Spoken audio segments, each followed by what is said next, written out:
This is a work of fiction. Any resemblance to real events or persons is purely coincidental. This story is purely fictional and does not promote or encourage any form of violence. Bernie and Bullard share a tent, Hadrian pointed out. Hadrian, why don't you go chat with Bullard? Royce said. I'll distract Bernie. What about me? Wyatt asked. Talk with Durning and Grady. They don't seem as connected to the others as I first thought. Find out why they volunteered. The Vintu handed out dinner, which the Storm's crew ate sitting on stools the Vintu provided. Dinner consisted mostly of what appeared to be shredded pork, and an array of unusual vegetables in a thick, hot sauce that needled the tongue. After the meal, darkness descended on the camp, and most retired to their tents. Anton Bullard was already in his, just like he always stayed in his cabin aboard ship. The lights in Bullard and Bernie's tent flickered and the silhouettes of their heads bobbed about, magnified on the canvas walls. A few hours after dark, Bernie stepped out. An instant later, Royce swooped in. How you been, Bernie? Royce greeted him. Going for a walk? Actually, I was about to find a place to relieve myself. Good. I'll go with you. Go with me? He asked nervously. I've been known to help people relieve themselves of a great many things. Royce put an arm around Bernie's shoulder, and he urged him away from the tents. Once more, Bernie flinched. A little jumpy, aren't we? Royce asked. Don't you think I have good reason? Royce smiled and nodded. You have me there. I honestly still can't figure out what you were thinking. The two were outside of the circle of tents, well beyond the glow of the campfire, and still Royce urged him farther away. It wasn't my idea. I was just following orders. Don't you think I'd know better than to? Whose idea was it? Bernie hesitated only a moment. Thranik, he said, then hastily added, but he just wanted you bloodied, not dead, just cut up. Why? Honestly, I don't know. They stopped in a dark circle of trees.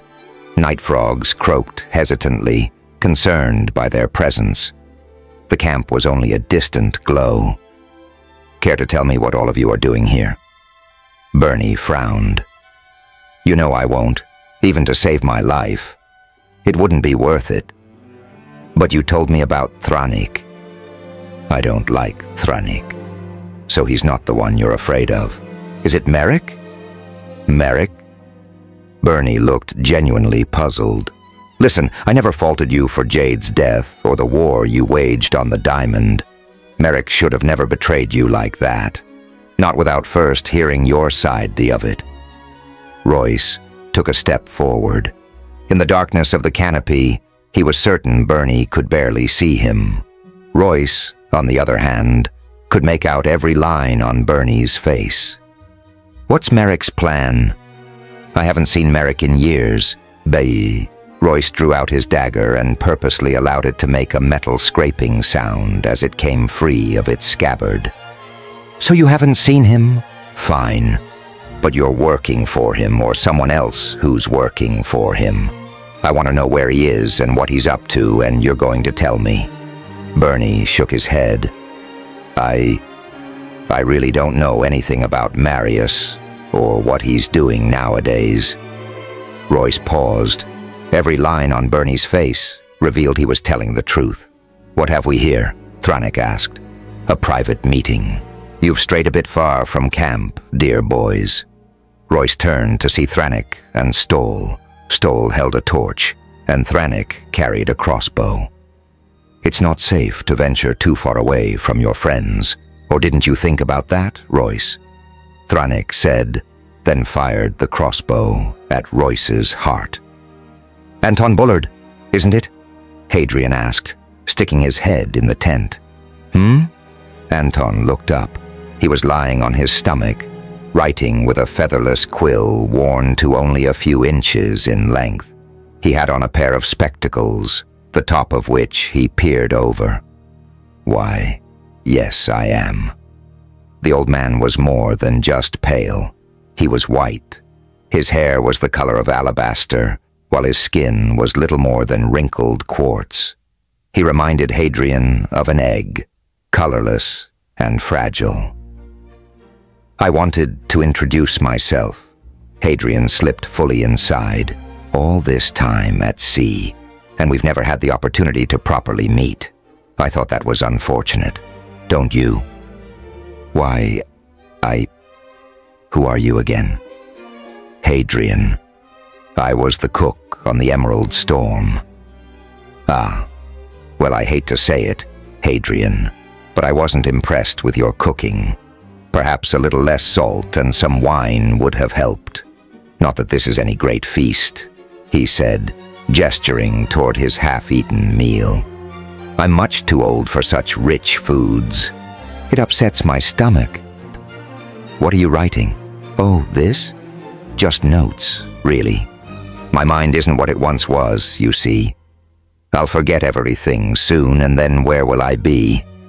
A historian who can't remember his own name.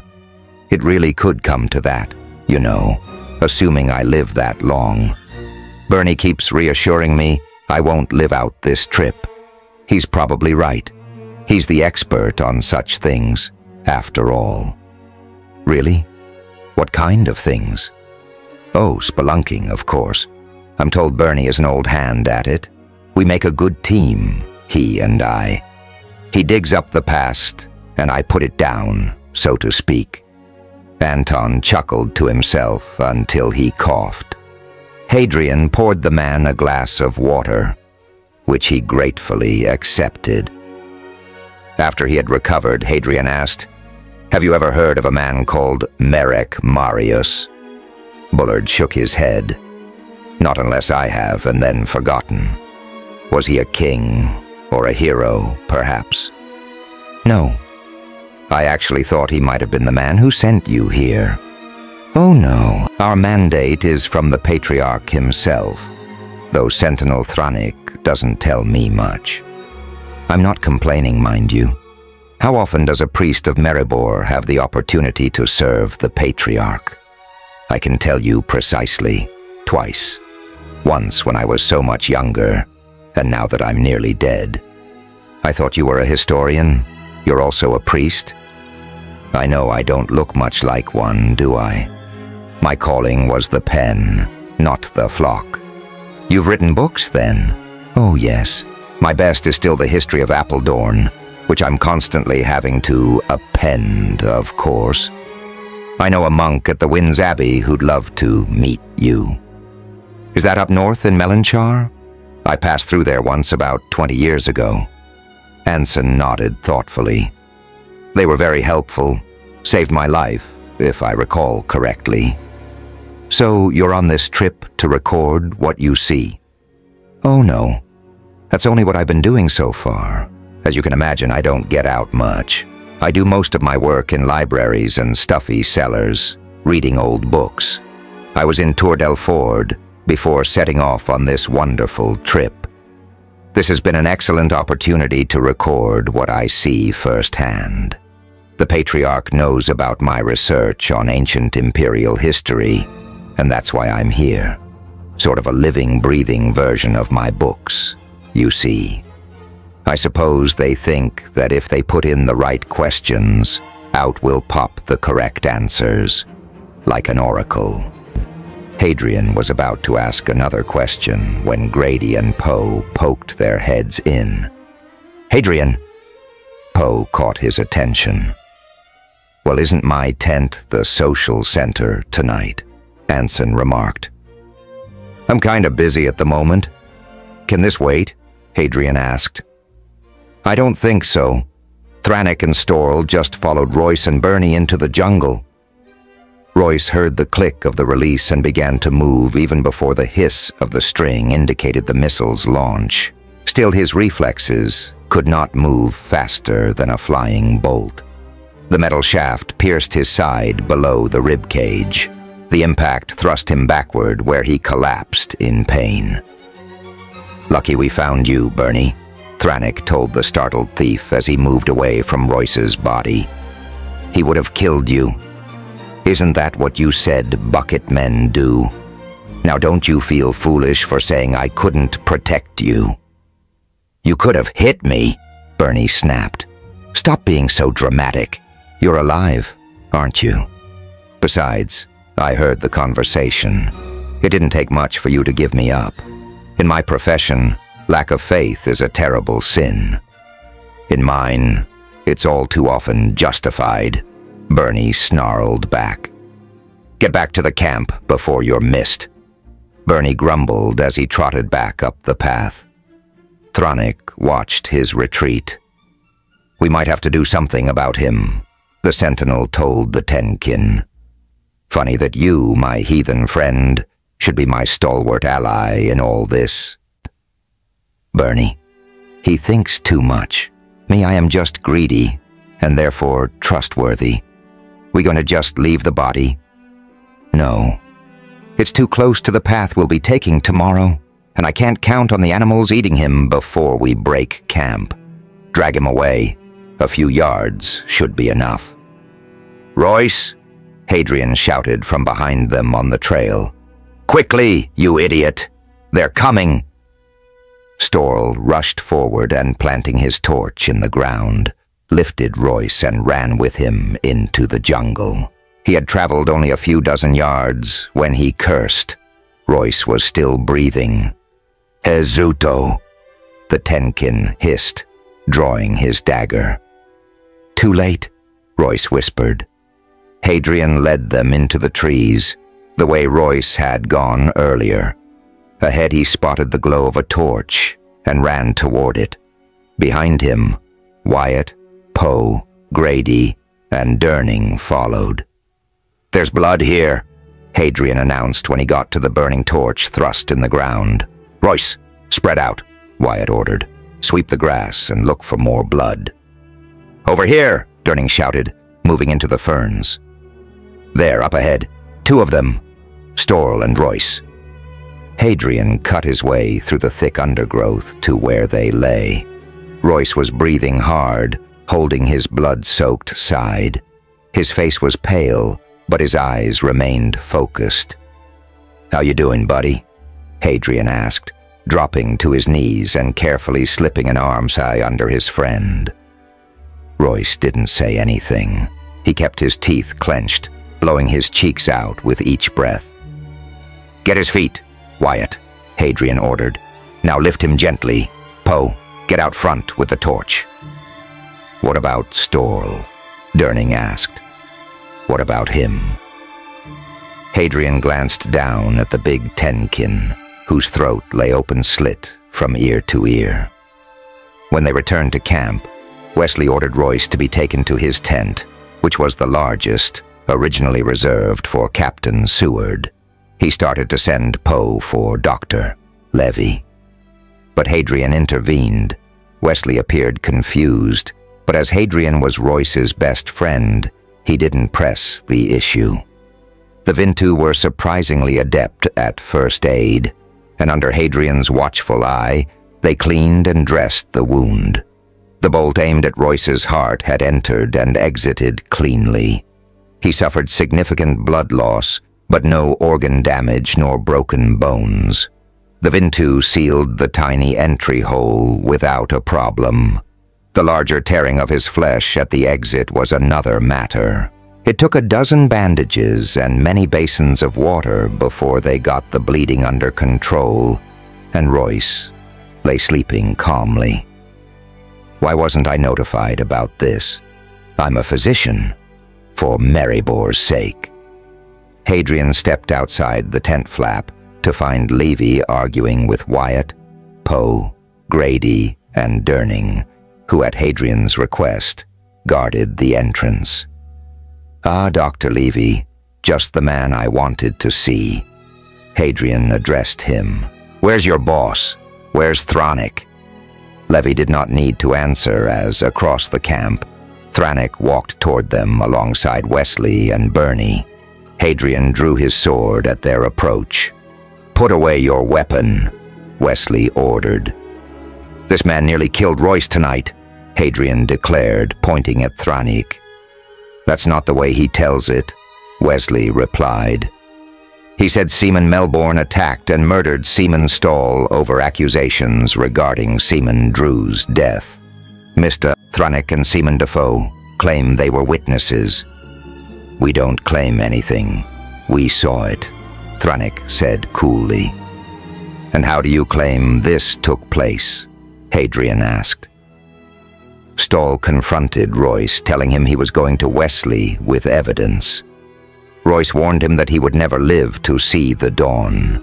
Then when Stall turned to walk back to camp, Royce grabbed him from behind and slit his throat. Bernie and I expected such treachery from him, but we couldn't convince Stall not to confront the blackguard, so we followed. I brought a crossbow, borrowed from Dillendrum's supplies, for protection. I fired in self-defense. He's lying, Hadrian declared. Oh, were you there? Thrannock asked. Did you see it happen as we did? Funny, I didn't notice your presence. Royce left the camp with Bernie, not Stall, Hadrian said. Thrannock laughed. Is that the best you can come up with to save your friend from a noose? Why not say you saw Stall attack him unprovoked? Or me, for that matter. I saw Royce leave with Bernie too, and Thrannock and Stall followed after them, Wyatt put in. That's a lie, Bernie responded, convincingly offended. I watched Royce leave with Stall. Thrannock and I followed. I worked the topmast with Royce. I was there the night Edgar Drew died. Royce was the only one near him. They were having an argument. You saw how agile he is. Drew never had a chance. Why didn't you report it to the captain? Durning asked. I did, Bernie declared. But because I didn't actually see him push poor Drew off, he refused to do anything. How convenient that Captain Seward is too dead to ask about that, Wyatt pointed out.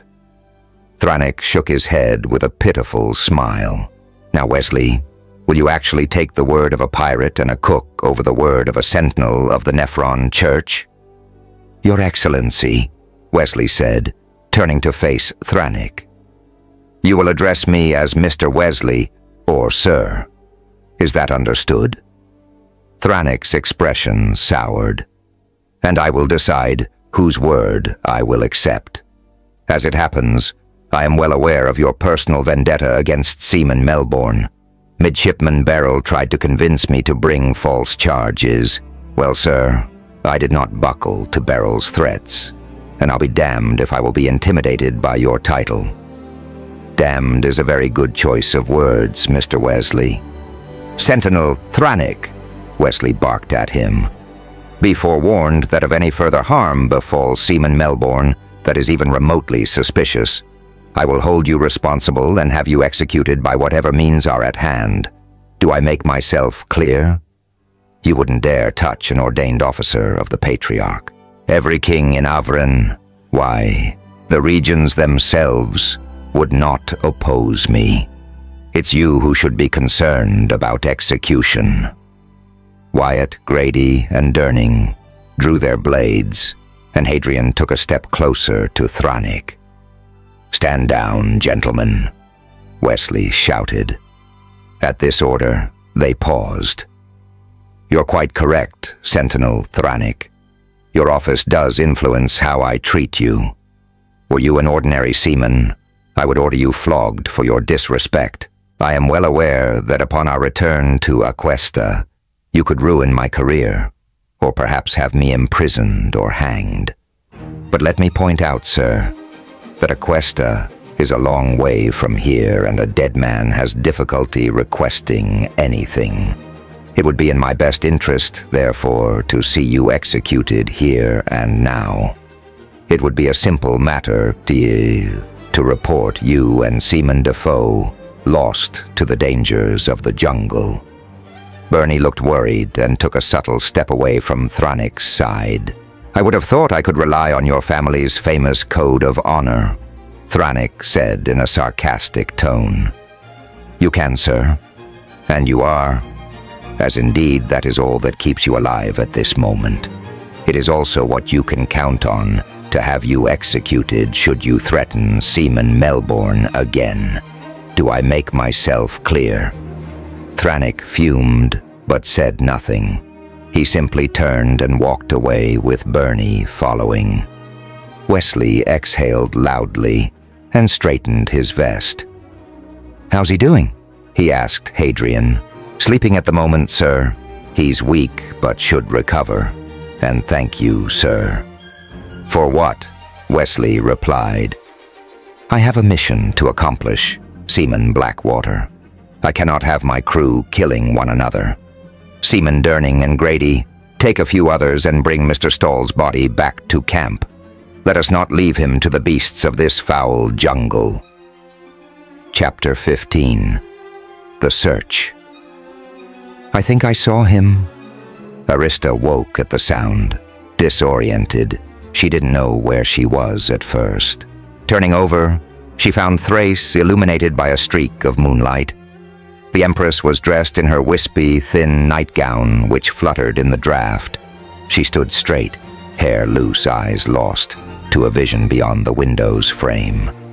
Nearly a week had passed since Gerald had invited Arista to the Empress's bedroom, and she wondered if being here was a sign that she was on the right path. If fate could speak, surely this would be how it would sound. Thrace saw to her safety, guarding her like the mother of a newborn.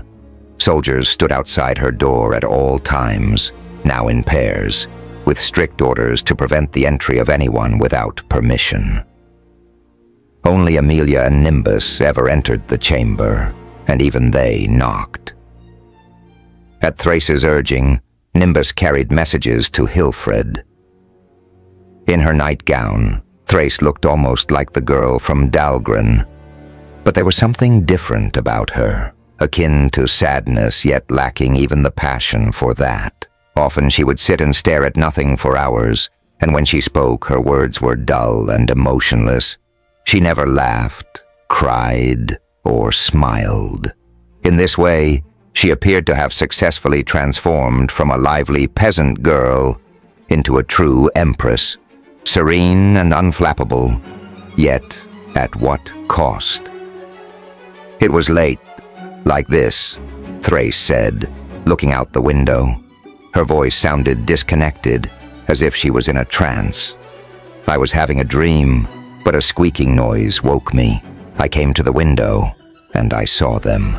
They were in the courtyard below, men with torches, as many as a dozen, wheeled in a sealed wagon. They were knights, dressed in black and scarlet armor, like those we saw in Dahlgren. They spoke of the man inside the box as if he were a monster, and even though he was hooded and chained, they were afraid. After they took him away, the wagon rolled back out of the courtyard. Thrace turned to face her. I thought it was a dream until just now. I have a lot of unpleasant dreams. How long ago did this happen? 3 months? Perhaps more? Shivering, Arista sat up. The fire had long since died, and the stone walls did nothing to keep the chill out. The window was open again. Regardless of what time of day it was or how cold the temperature, Thrace insisted. Not with words, she rarely spoke, but each time Arista closed the window, the girl opened it again. That would coincide with Gaunt's disappearance. You never heard anything else about this prisoner? No, and you would be surprised how much you hear when you're very quiet. Thrace, come. The sudden tilt of Modena's head and the curious look on her face stopped Arista. No one calls me that anymore. A shame. I've always liked the name. Me too. Come back to bed. You'll catch a cold. Thrace walked toward her, looking at where the mirror had once hung. I'll need to get a new mirror before wintertide. Dawn brought breakfast and morning reports from Amelia and Thrace's tutor. Nimbus was bright-eyed and cheery, bowing to both, a courtesy Amelia refused to extend to Arista. The chief imperial secretary looked haggard. The dark circles under her eyes grew deeper each day. Holding her jaw stiff and her fists clenched, she glared at Arista eating breakfast in Thrace's bed. Despite Amelia's obvious contempt, Arista could not help liking her. She recognized the same fierce protectiveness that Hilfred exhibited. "They've stopped the search for the Witch of Melangar," Amelia reported, looking coldly at Arista. "They think she's headed to either Melangar or Ratibor. Patrols are still out, but no one really expects to find her." "What about where Deegan Gaunt might be held?" Arista asked.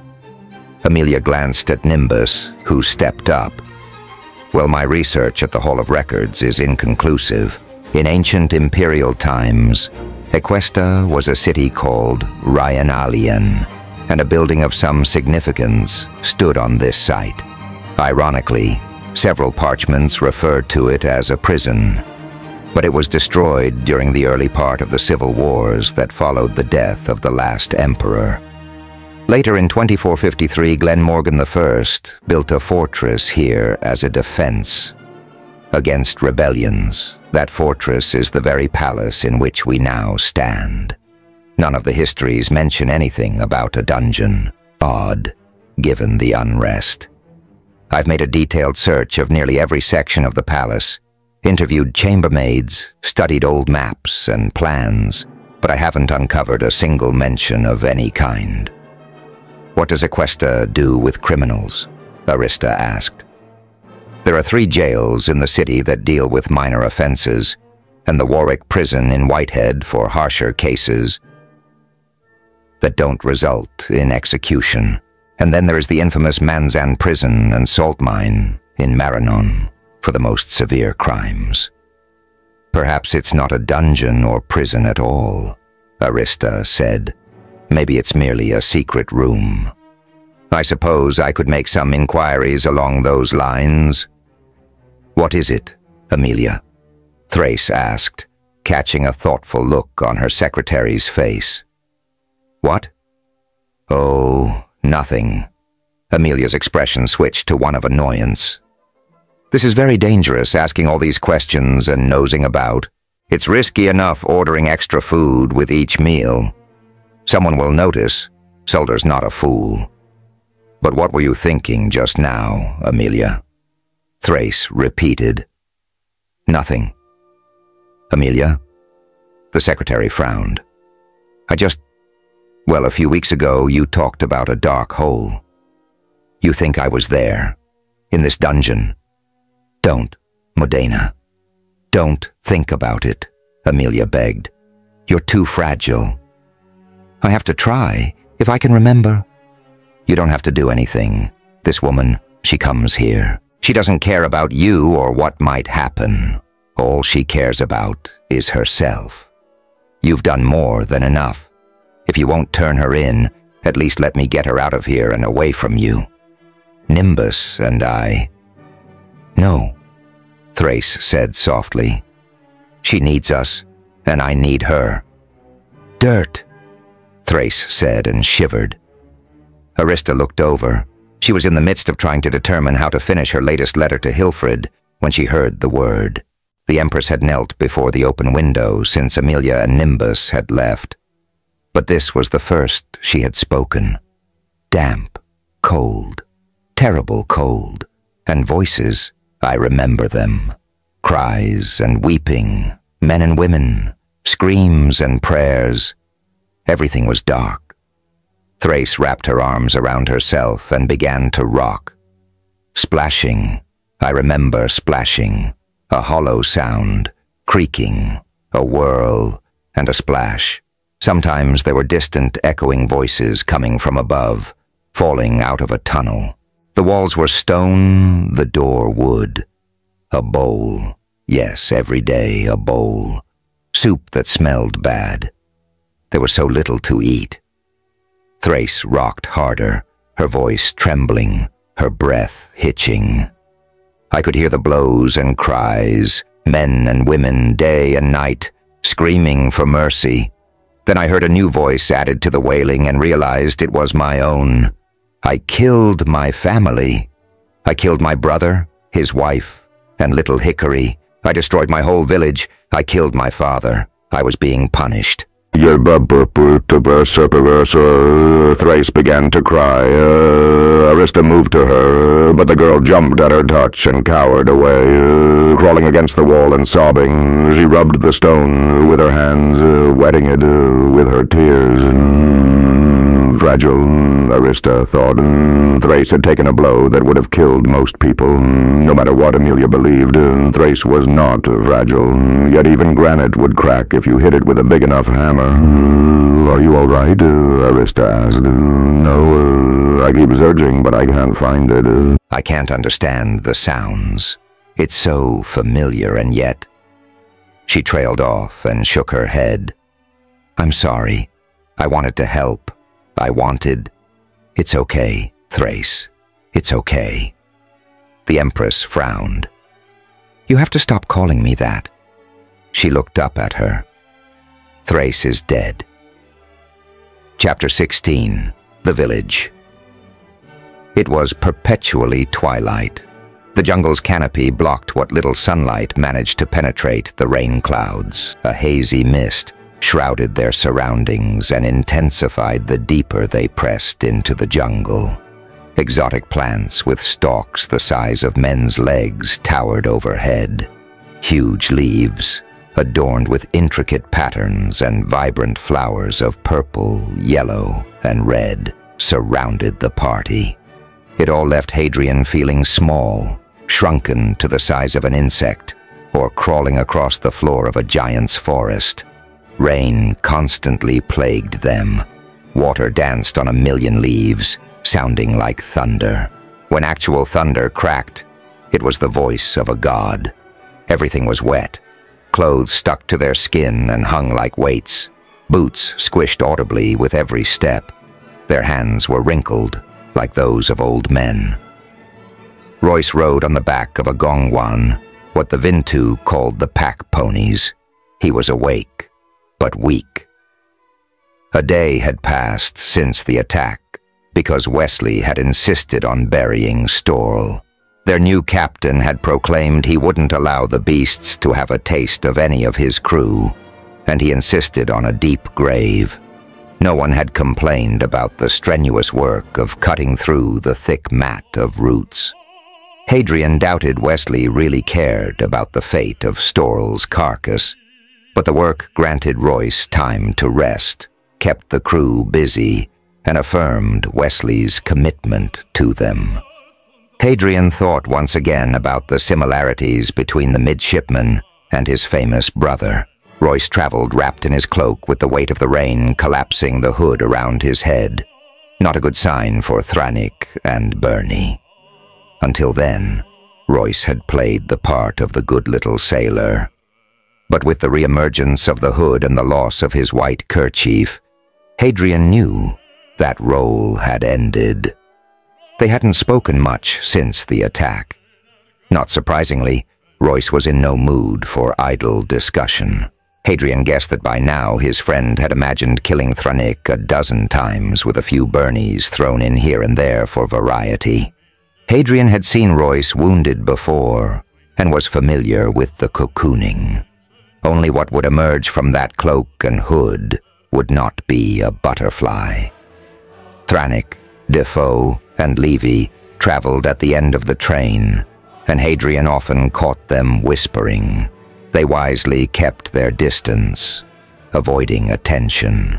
Wesley led the party along with Delodrum, who made a point of not taking sides or venturing anything remotely resembling an opinion.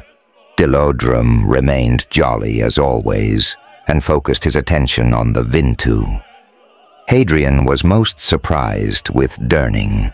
When Royce had been most vulnerable, his shipboard nemesis had come to his aid rather than taking advantage. Hadrian would have bet money that on the subject of Royce's guilt, Durning would have sided with Thranik. Wyatt had never had the chance to find out his reason for volunteering.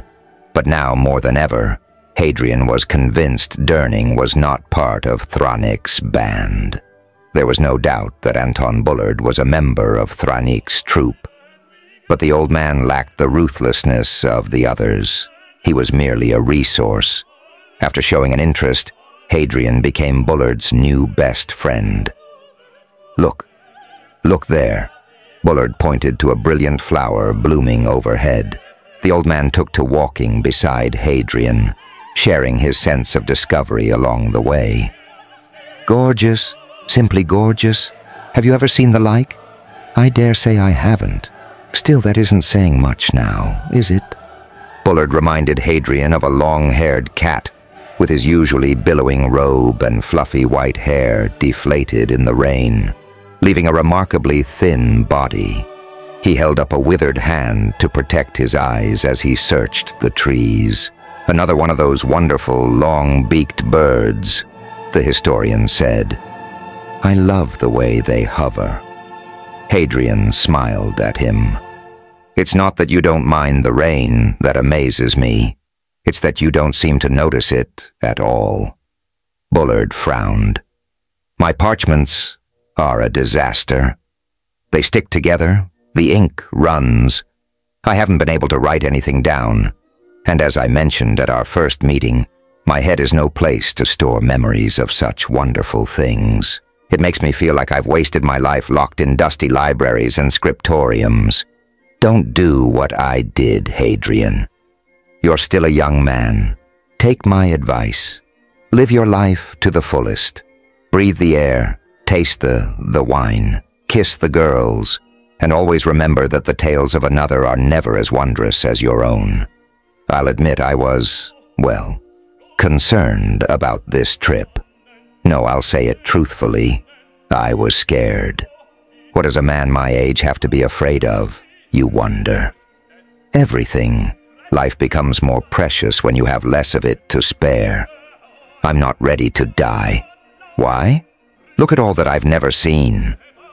You've seen horses before and known women, right? Hadrian asked with a wry grin. Bullard looked at him curiously. I'm a historian, not a monk. Hadrian nearly tripped. I realize I don't look it now. But I was quite handsome once. I was married 3 times, in fact. Outlived all of them. Poor darlings. I still miss them, you know. Each one. My silly little mind hasn't misplaced their faces, and I can't imagine it ever will. Have you ever been in love, Hadrian? I'm not sure. How do you tell? Love? Why, it's like coming home. Hadrian considered the comment. What are you thinking? Bullard asked. Hadrian shook his head. Nothing.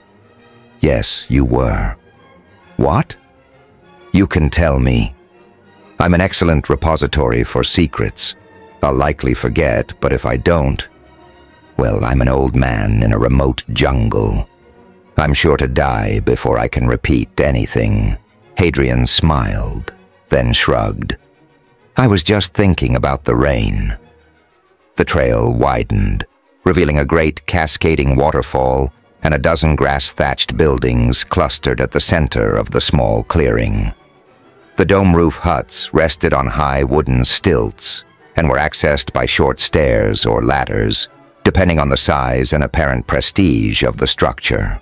Occupying the very center of the clearing was a fire pit, surrounded by a ring of colorfully painted stones and wooden poles, decorated in animal skins, skulls, and strings of bones, beads, and long, vibrant feathers.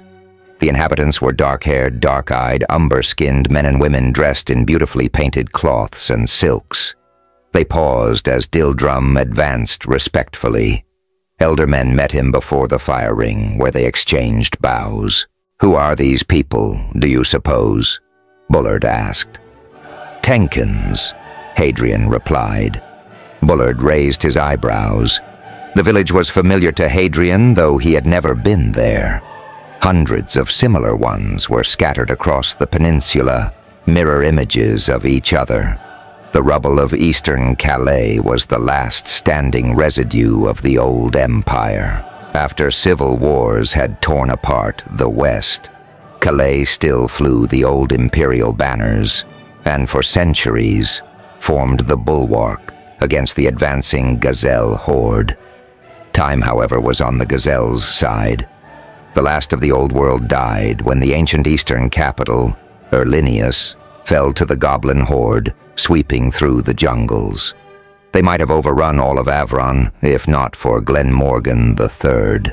Glenmorgan III had rallied the nobles and defeated the goblins at the Battle of Velan Hills. The Gazelle fell back, but were never driven off the mainland. Betrayed shortly after his victory, Glenmorgan III never finished his work of re-establishing the kingdom's borders. This task fell to lesser men who squabbled over the spoils of war and were too distracted to stop the Gazelle from digging in. Erlinius, the last great city of the old empire, remained in the hands of the Gazelle, and Calais had never been the same. Fractured and isolated, the eastern half of the country struggled against the growing pressure of the Gazelle nation in the maelstrom of chaos and confusion. Self-appointed warrior kings fought against each other. Out of desperation, some enlisted the aid of the Gazelle to vanquish a rival. Ties formed, lines blurred, and out of this tenuous alliance were born the Tenkin, humans who had adopted the Gazelle's ways, traditions, and beliefs. For this, Calayans ostracized the Tenkin, forcing their kind deeper into the jungles where they lived on the borderlands between the anvil and the hammer. Dilladrum returned. This is the village of Uduro. I've been here many times. Although Tenkin, they're a friendly and generous people. I've asked them to let us rest here for the night. Tomorrow morning we'll push on toward the Palace of the Four Winds. Beyond this point, travel will be much harder and unpleasant, so we'll need a good night's rest. I must caution you, however. Please do nothing to offend or provoke these people. They're courteous but can be fierce, if roused. The physical appearance of the Tenkin always impressed Hadrian. Stahl was a crude example of his kin, and these men were more what he remembered. Lean bronzed muscles and strong facial features that looked hewn from blocks of stone were the hallmarks of the Tenkin warrior. Like the great cats of the jungle, they had bodies graceful in their strength and simplicity. The women were breathtaking. Long dark hair wreathed sharp cheekbones and almond eyes. Their satin-smooth skin enveloped willowy curves. The civilized world never saw Tenkin women. A closely guarded treasure, they never left their villages. The inhabitants showed neither fear nor concern at the procession of the foreigners. Most observed their arrival with silent curiosity. The women showed more interest, pressing forward to peer and talking among themselves. I thought Tenkins were grotesque, Bullard said with the casual manner and volume of a man commenting on animals. I had heard they were abominations of nature, but these people are beautiful. A common misconception, Hadrian explained. People tell tales that Tenkin are the result of interbreeding between Calayans and Gazelle, but if you ever saw a goblin, you'd understand why that's not possible. I guess you can't believe everything you read in books, but don't spread that around, or I'll be out of a job. When they reached the village center, the Vintu went about their work and began unpacking. They moved with stoic familiarity. The party waited, listening to the hiss of rain on the fire and the murmur of the crowd gathering around them. With an expectant expression, Dilladrum struggled to see over their heads. He exchanged looks with Wesley, but said nothing. Soon, a small, elderly Tenkin, dressed in a leopard wrap, entered the circle. His skin was like wrinkled leather, and his hair like gray steel. He walked with a slow dignity and upturned chin. Dilladrum smiled and the two spoke rapidly. Then the elderly Tenkin clapped his hands and shouted. The crowd fell back and he led the crew of the Emerald Storm into the largest of the buildings. It had 4 tree-sized pillars holding up a latticework of intertwined branches overlaid with thatch. The interior lacked partitions and stood as an open hall lined with tan skins and pillows made from animal hides. Waiting inside were 4 Tenkins. 3 men and a woman sat upon a raised mound covered in luxurious cushions. Their leopard-clad guide bowed deeply to the 4, then left. Outside, the rain increased and poured off the thatched roof. Dilladrum stepped forward, bowed with his hands clasped before him, and spoke in Tenkin, which was a mix of the old imperial tongue and gazelle. Hadrian had mastered the working knowledge of a language, but the isolation between villages had caused each to develop a slightly different dialect. While Hadrian missed a number of Dilladrum's words, he recognized that formal introductions were being made. "This is Borandu," Dilladrum explained to the Emerald Storm's crew in Apollonese. "He is elder." Dilladrum paused to think, then added, "Similar to the lord of a manor, but not quite. Beside him is Jokdan, his warlord, chief knight, if you will. Zulran is Udoro's Obdaza." He gestured at a stunted, misshapen Tenkin, the only deformed one Hadrian had ever seen. The closest thing to his office in Eabron might be a chief priest as well as doctor, and next to him is Fan Irlanu. You have no equivalent position for her. She's a seer, a visionary. "Welcome, peoples of Great Ebron." Borandu spoke haltingly in Apollonese. Despite his age, betrayed only by a head of startling white hair, he looked as strong and handsome as any man in the village. He sat adorned in a silk waistcloth and kilt, a broad necklace of gold, and a headdress formed from long, brightly colored feathers. "We are pleased to have you in our home." "Thank you, sir, for granting us an invitation," Wesley replied. "We enjoy company of those Dilladrum brings. Once brothers in ancient days, it is good to sit, to listen, to find each other. Come, drink, and remember." Zulran cast a fine powder over a brazier of coals. Flames burst forth, illuminating the lodge. They all sat amid the pillows and hides. Royce found a place within the shadows against the rear wall. As always, Thrannik and Bernie kept their distance from the rest of the party. They sat close to the 4 Tenkins, where the sentinel watched Zulran with great interest. Bullard invited Hadrian to sit beside him. "This explains a great deal," said the old man, pointing to the decorations in the hut. "These are people lost in time. Do you see those decorated shields hanging from the rafter with the oil lamps? They used to do that in the ancient imperial throne room, and the leaders mirror the imperial body, represented by a king and his 2 counselors, always a wizard and a warrior. Although the seer is probably an addition of the gazelle influences, she's lovely." Hadrian had to agree. Fanir Lanu was stunning, even by Tenkin standards. Her thin silk gown embraced her body with the intimacy of liquid.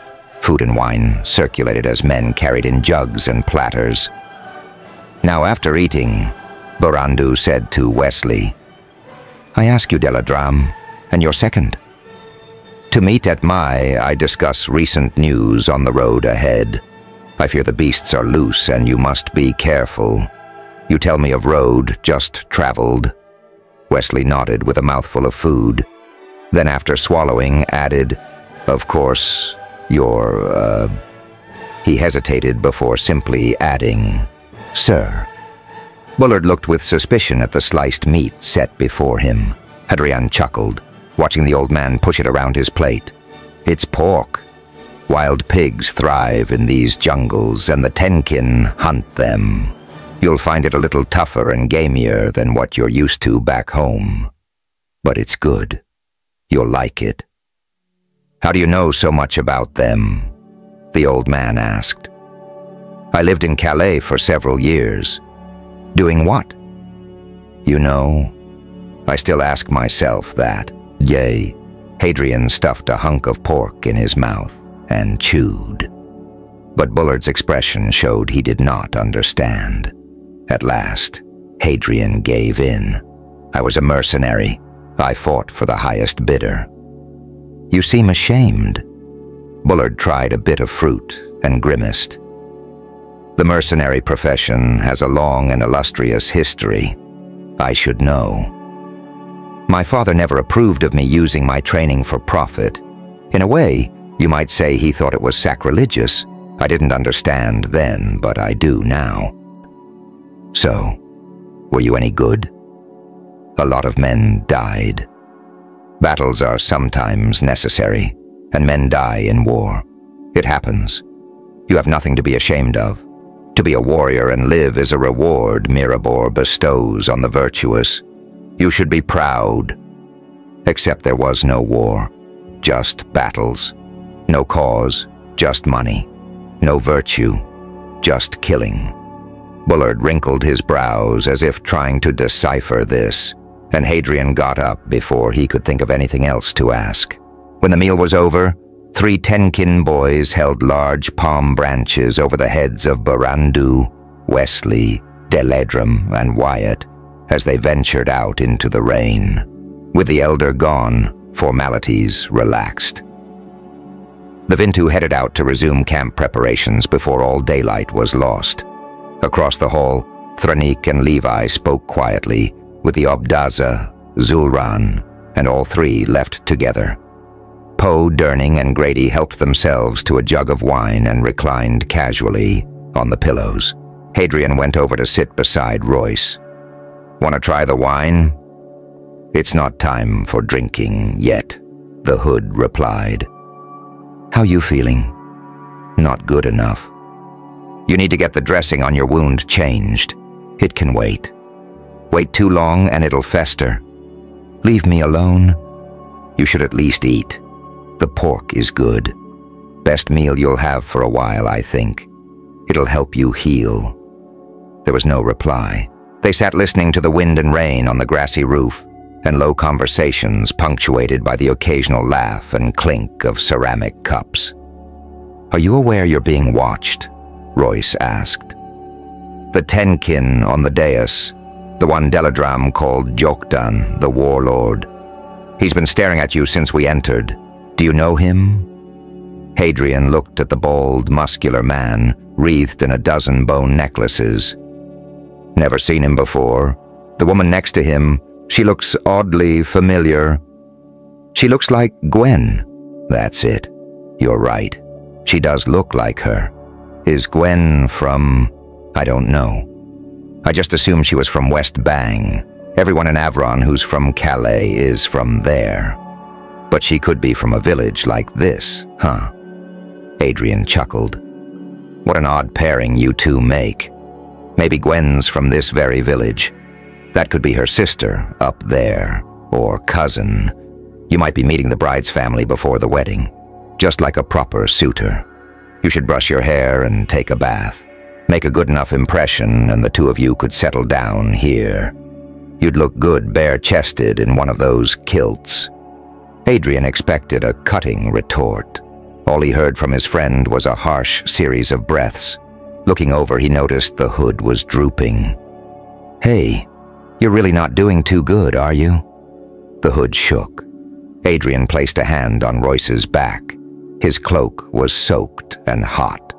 Damn it.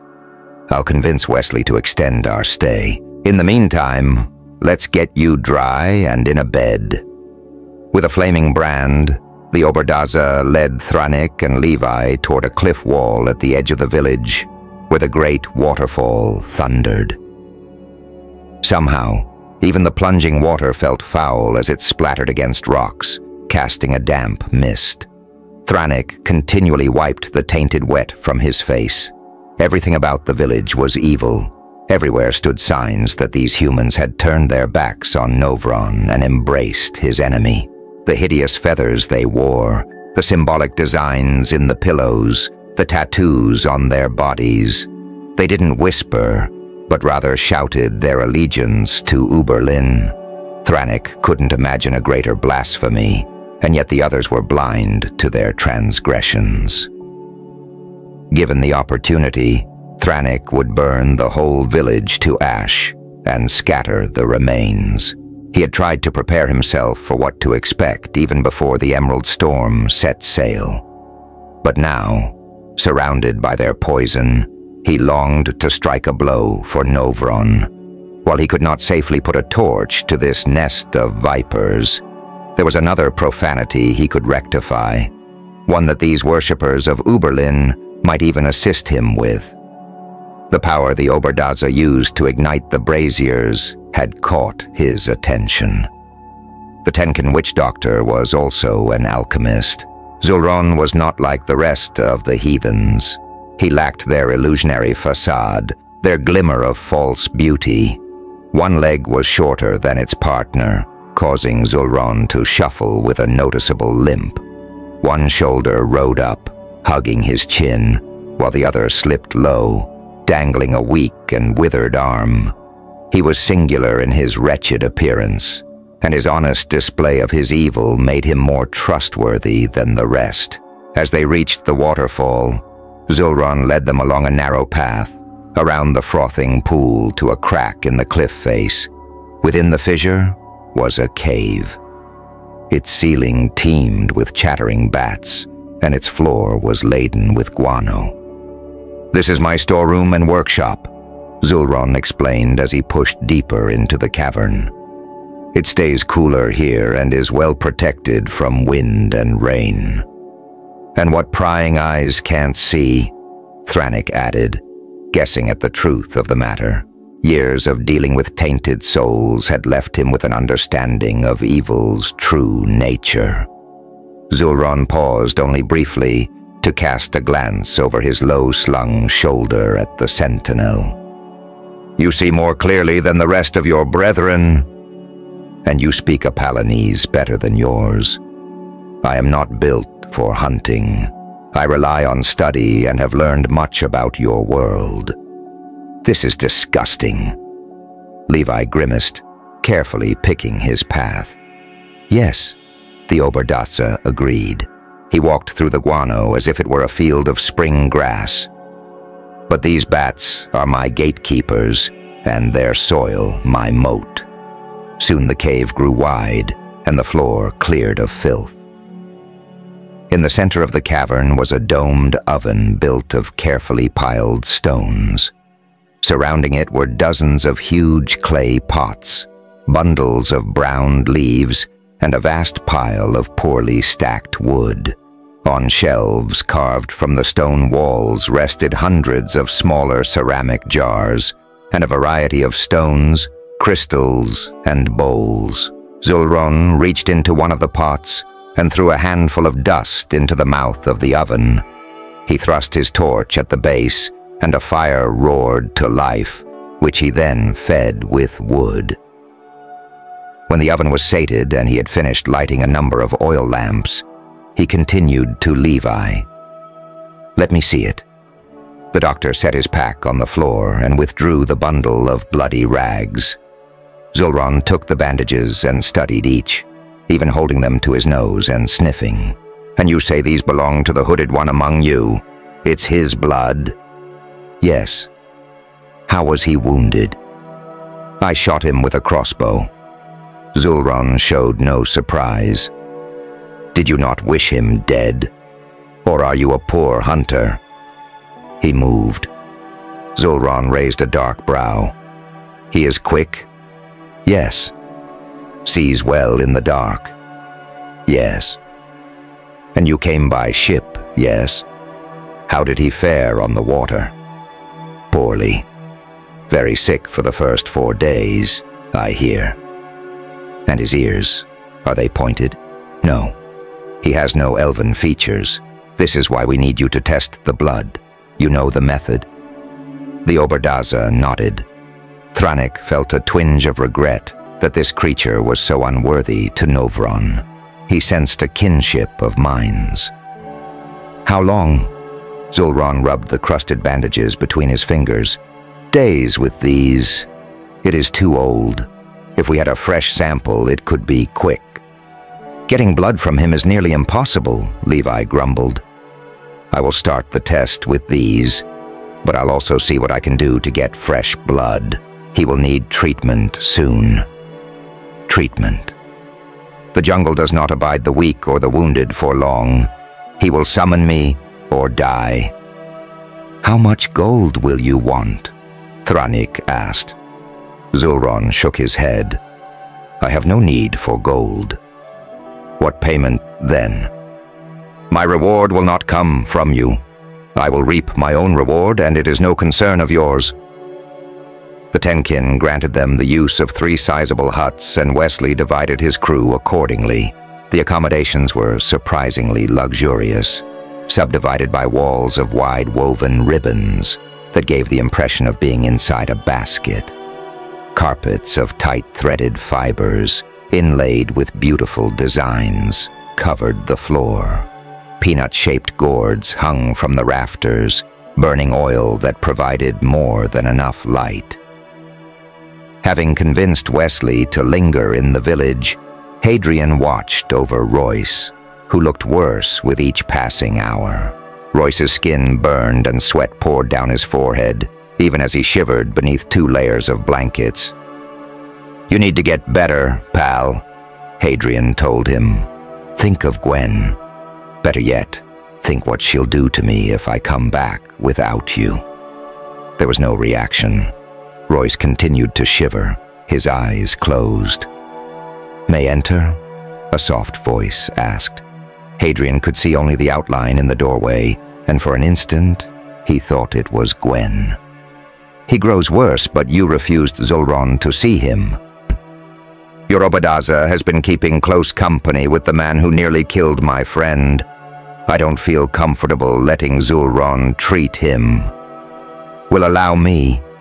Am not skilled like Zulron, but know some things.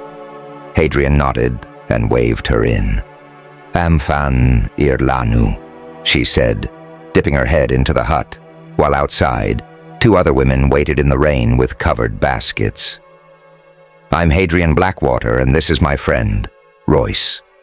She nodded, then knelt beside Royce and placed her hands to his forehead.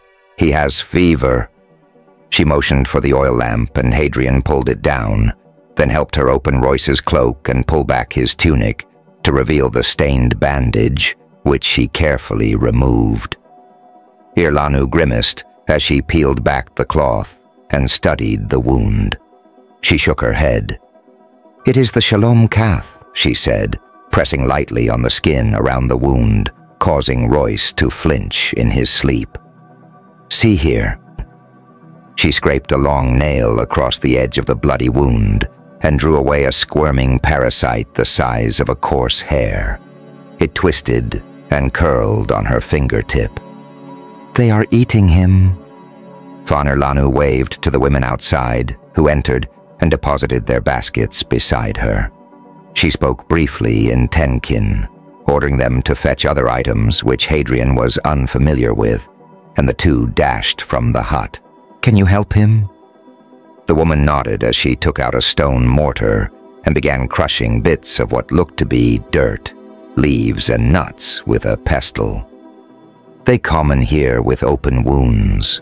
Left alone, Shalom Kath will devour him. He dies soon without help. I make poison for the Shalom Kath.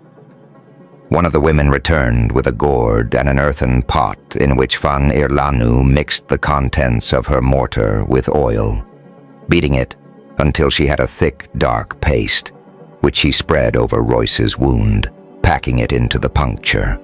They turned him over and did the same to the exit wound. Then she placed a single large, foul-smelling leaf over each, and together they wrapped him in fresh cloth. Royce barely woke during the procedure. Groggy and confused, he soon passed out once more. Fan Irlanu covered Royce back up with the blankets and nodded approvingly. He will get better now, I think. I brew drinks. More poison for Shalom Kath, and a tea for strength. When he wakes, make him drink both, eh? Then he heal better, much faster. Hadrian thanked her. As she left, he wondered why Royce always attracted beautiful women when he was near death. When Royce woke the next morning, the fever was gone, and he was strong enough to curse. According to him, the draft Fan Irlanu had provided tasted worse than fermented cow dung, but he actually liked the tea. The following day, he was sitting up and eating. By the third, he was able to walk unassisted to the communal ostrium for his meals. No one complained about the delay because the rain continued. Seeing Royce in the ostrium that morning, Grady winked and asked Hadrian if it might be possible for Royce to have a relapse. "He is good?" Fan Irlanu asked, coming to them after the evening meal had concluded. Her movement was entrancingly graceful, her dress glistening like oil in the lamplight. All eyes followed her. "No, but he's feeling a lot better," Hadrian replied. His mischievous grin left a puzzled expression on her face. "My language is perhaps not." "I'm very good, thank you," Royce told her. "Apparently I owe you my life." She shook her head. "Repay me by getting strong. Ah, but I do have a favor to ask your friend, Macduytuong. Jokdan, warlord of the village, asks that he speak with you at the Sarap." "Me?" Hadrian asked, looking across to where the man in the bone necklaces sat.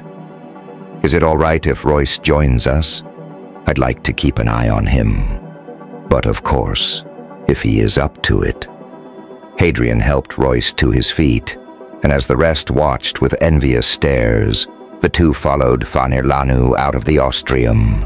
The sun had not yet set, but for what little light the jungle permitted, it might just as well have. Oil lamps hung from branches, illuminating the path, decorating the village like a summer's rural festival. The rain still poured, so they left the lodge under the protection of palm branches. Hadrian knew Sarap translated to meeting place or talking place. In this case, it was a giant Udaro tree, from which he had recently learned the village took its name. The tree was not as tall as it was round. Great green leaves thrived on many of its branches, despite the center of the trunks being completely hollow. The space within provided shelter from the rain and was large enough for the four of them. A small, ornately decorated fire pit dominated the center of the floor and glowed with red coals. Around this, they took seats on luxurious pillows of silk and satin. The interior walls were painted with various ochre and umber dyes, smeared into the wood, apparently by stained fingers. The images depicted men and animals, twisted shapes of strange visions. There were also mysterious symbols and swirling designs. Illuminated by the glowing coals, the interior of the tree was eerily talismanic, creating a sensation that left Hadrian on edge. Jokdan was already there. He had not waited for a boy with the palms, and his bare head and chest were slick with rain. They all exchanged bows respectfully. "Pleased, I am," Jokdan greeted them. "Mine speech is, not good as the learned. I warrior. Do not speak to outsiders. You are..." He paused for a moment, thinking hard. "Special. Am honored. Welcome you to Udoro, Galanti. He paused, thinking again, and quickly became frustrated and turned to Fan Irlanu. "The warlord Jokdan regrets that language skills are not good enough to honor you, and he asks that I speak words." Fan Irlanu told them as she removed her wet wrap. "He says that he saw you fight in the arena at Drogbon. He has never forgotten it. To have such a legend here is great honor. You do not wear the laurel, so he thinks you do not wish be recognized.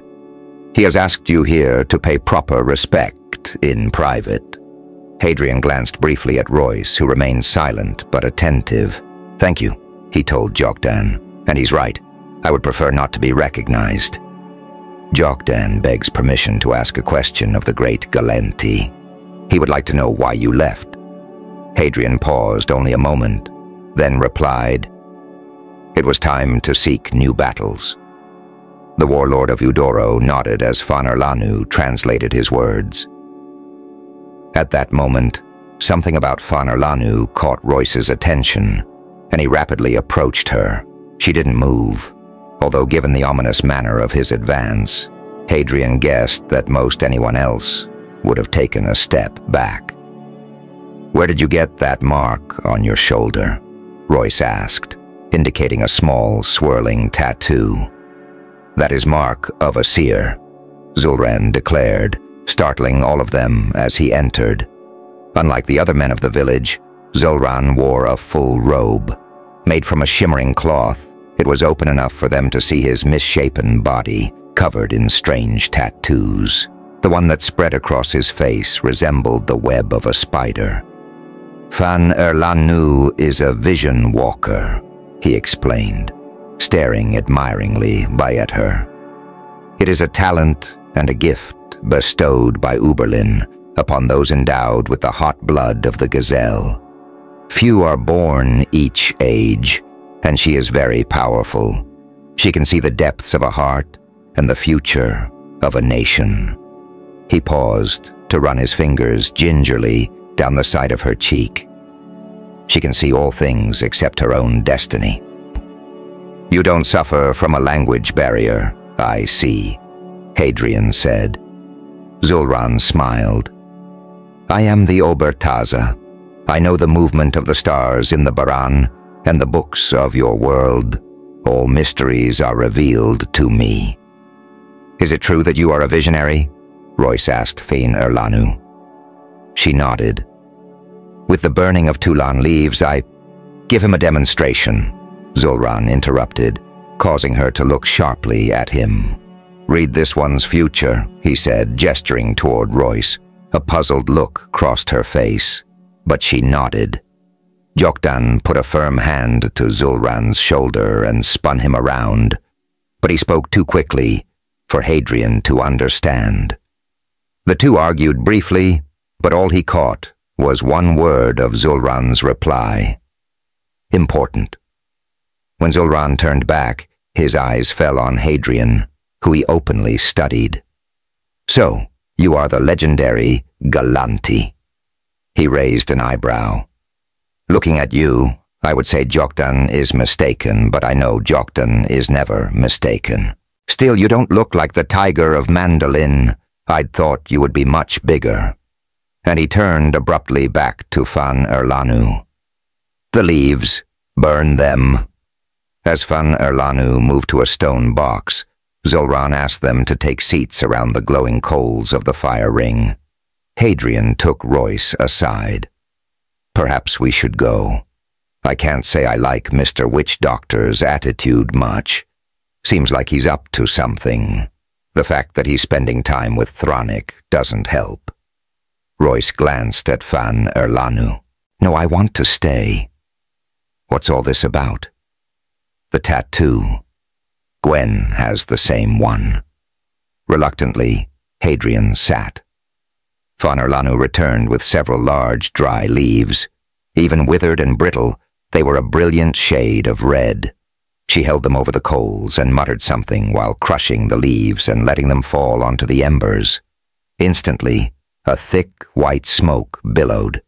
It didn't rise, but pooled and drifted. Fanerlanu used her hands to contain the smoke, wafting it, scooping it, swirling it into a cloud before her. Then she bent and breathed in the ash and mist.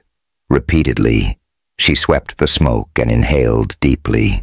The last of the leaves burned away, and the smoke faded. Fanerlanu's eyes closed, and she began swaying on her knees, humming softly. After a few minutes, She reached out her hands. "Touch her," Zulran instructed Royce. Royce hesitated briefly. He looked at her the way Hadrian had seen him eye an elaborate lock. The greater the potential treasure behind the door, the more tension showed in Royce's eyes, and at that moment, he looked as if Von Irlanu might hold the secret to a fortune. He reached out his fingers. At his touch, she took hold of him. There was a pause, and then Von Irlanu began to moan, and finally shake her head, slowly at first.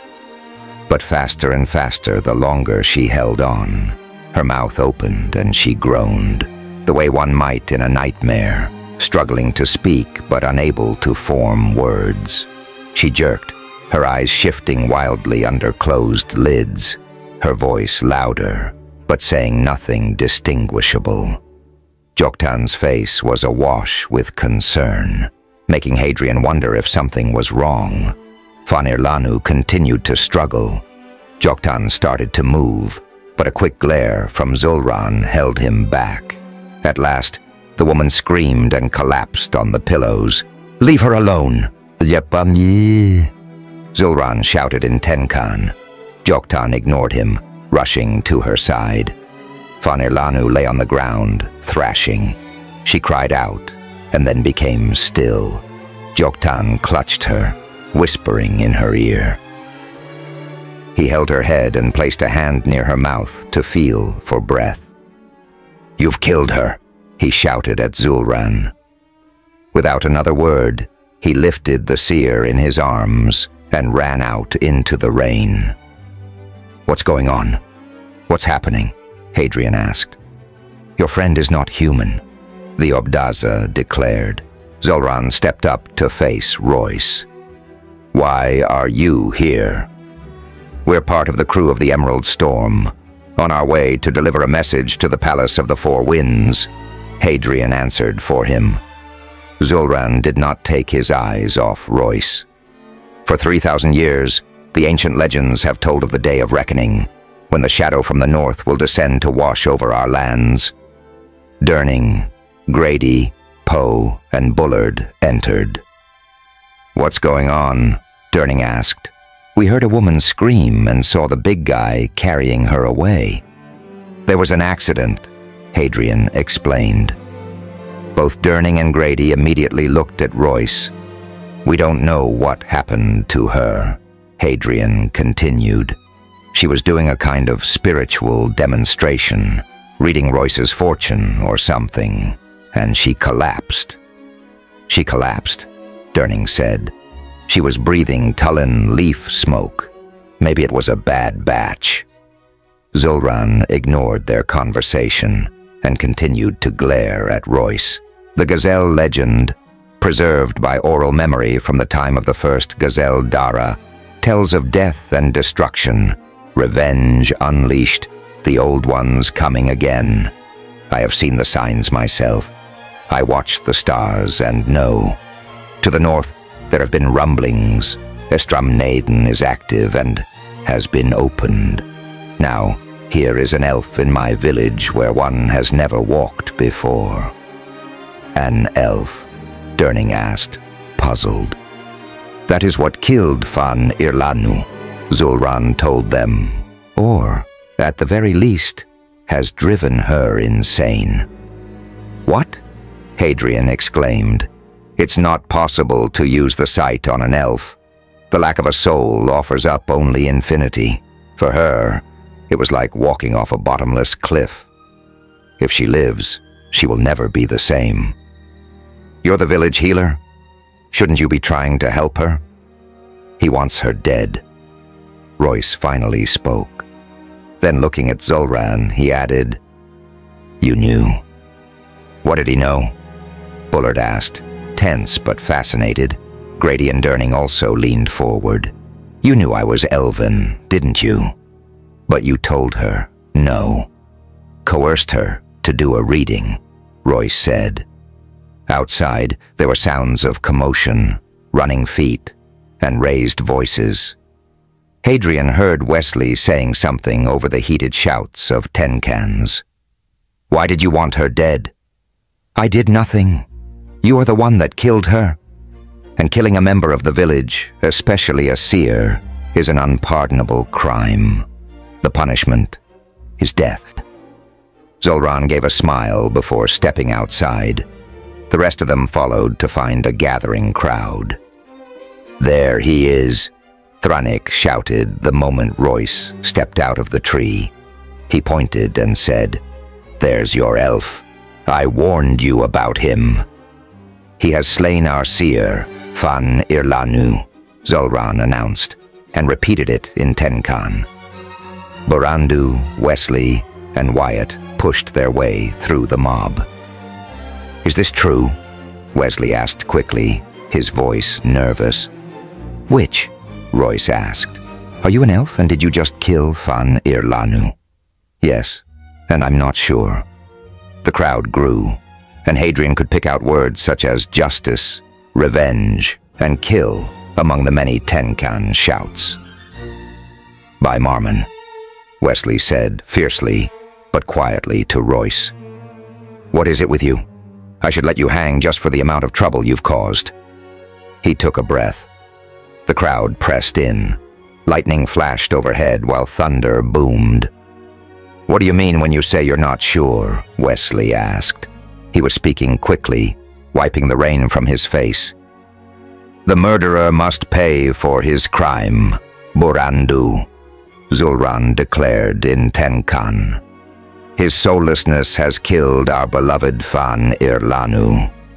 The law demands justice." "Where is Joktan?" Borandu asked, paying his last respects to his dead would-be wife. If he was here, he would agree. "He lies. Zul'Ran is to blame," Hadrian spoke in Tenkan, which drew surprised looks from everyone.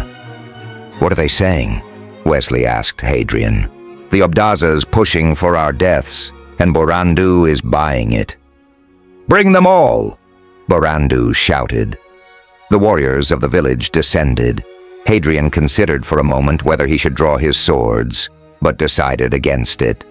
He shot a look at Royce to indicate he should not resist. They were driven to the village center where Dilladrum was shouting, "Let go of me! What are you doing?" When he saw Wellesley, he asked, "What did you do?" "I told you not to offend them." "We didn't offend them," Hadrian explained. "We killed their beloved seer." "What?" Dilladrum looked as if he was about to faint. "Actually, it's a misunderstanding, but I'm not sure we'll get the chance to explain," Wellesley put in. "At least Thranik will die with us," Royce said, loud enough for the sentinel to hear. "A martyr's death is a fair price to rid the world of you and your kind." Lightning flashed again, revealing the pallid faces of the crew in its stark light. Grady was shoved to the ground and he moved his hand toward his sword. "Grady, don't," Hadrian said. "That's right," Wellesley shouted. "No one draw weapons. They'll slaughter us." "They will anyway," Durning replied. Poe and Hadrian pulled Grady back to his feet. All around them, the ring of warriors formed a wall, behind which churned a crowd of shouting faces and raised fists. The rain-drenched mob pushed and cried, its words lost in a roar of hatred. Lightning flashed once more, and a single voice rang out, "You knew." Instantly, the crowd fell silent and parted. Only the sound of rain disturbed the stillness as Fan Irlanu entered the circle. Joktan at her side carried a deadly-looking spear, his eyes grim and focused on Zul'Ran. "Borandu, it is not the stranger's fault. It was Zul'Ran who asked that I do the reading. He knew this one had elven blood, but I am still alive." "But no. How could you?" Zul'Ran stammered. "He is not an old one," Fan Irlanu said. "He is a Kaz. There is humanity in him. Footholds. Zul'Ran, footholds." "What's going on?" Wellesley asked Hadrian. "Isn't she the one Royce killed? What's she saying?" "She seems a mite upset," Grady said. "But not at Royce," Poe remarked. Who then? Grady asked. Zulron has tried to kill me. I have known for some time his ambitions were great. I saw the treachery in his heart, but I never expected he would go so far. Joktan, what say you? Is what Fan Erlanu says true? Barandu addressed his warlord. Joktan thrust his spear into the chest of Zulron. The long blade passed fully through the Obadaza's body. Those nearby jostled backward, everyone moving away. Joktan advanced the length of his spear's shaft and gripped Zulron by the throat. Holding him with strong arms, he spat in the witch doctor's face. The light faded from the Obadaza's eyes, and Joktan withdrew his spear as Zulron fell dead. I think that answers your question, Poe remarked. Barandu looked down at the body, then up at Joktan, and nodded. Joktan is never wrong. I am pleased you are safe, Fan Erlanu, he said to her. Then the elder addressed Wellesley and the others. Forgive the dishonor of evil Zulron. Judge us not by his actions. You too have such men in your world, eh? Wellesley glanced at Thranik and Royce. Barandu shouted to his warriors and then dispersed the crowd. Many paused to kiss Fan Erlanu, who stood weakly, leaning against Joktan. She offered a strained smile, but Hadrian could see the paleness of her face and the effort in her breathing. The elders spoke briefly with Joktan and Fan Erlanu, and then Joktan lifted the seer once more and carried her to one of the smaller dwellings. Zulron's body was dragged away, and with him went most of the Tenkin. That's it? Grady asked. Wait, Dilladrum said as the leopard-skinned man approached. They spoke for a moment, and then Dilladrum returned. The village of Udoro asks our forgiveness for the misunderstanding and begs the honor to continue as our host. They looked at one another skeptically. They are sincere. Wellesley sighed and nodded. Thank them for their kindness, but we will be leaving in the morning. Kindness, Durning muttered. They nearly skinned us alive. We should get out now while we can. I see no advantage in venturing into these jungles at night, Wellesley affirmed. We will leave at first light. And what about Melbourne? Thranik said. You, Dr. Levy, and Seaman Blackwater and Melbourne will come with me. The rest I order to quarters to get as much sleep as possible. A young Tenkin trotted up to them and spoke to Dilladrum, his eyes watching Royce. What is it? Wellesley asked. Fan Erlanu has requested Royce and Hadrian. Wellesley nodded at them, but added, Try not to start a war this time. You're to report to me directly after. By your honor, gentlemen. Before Thranik could object, they both nodded and offered an, Aye, sir. Fan Erlanu lay on a bed beneath a thin white sheet as a young girl patted her forehead with a damp cloth, rinsed repeatedly in a shallow basin. Joktan remained at her side. His great spear, still covered in Zulron's blood, stood by the door. Is she really all right? Hadrian asked. I'll be fine, Fan Erlanu replied. It was terrible shock. Will take time. I'm sorry, Royce offered. I know, she told him. Her face was sympathetic to the point of sadness. I know you are. You saw something. Were I to touch Joktan's hand with the Tulan smock in me, I could tell what he ate for his midday meal yesterday and what he eat tomorrow. If I touched Galante's hand, I could name the woman he will marry and who will outlive the other. I could also tell the precise events that will surround his death. So clear is my sight that I can see a life in detail. But not you. You are mystery, a cloud. Looking into you is seeing a mountain range in thick fog. I can only see the high points with no means of connecting them. You are Cass in the Gazelle tongue. In your language, Amir, yes? Mix of human and elven blood. This gives you long life. She paused to gather some strength, and Joktan's brow furrowed further. Imagine looking down road. You see most things well, the trees, the rocks, the leaves. But with you, it is as if standing high in air, staring out at the horizon. Very few details.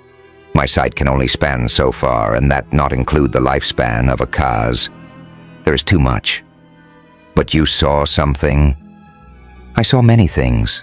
Too many, she told him. Her eyes were soft and comforting.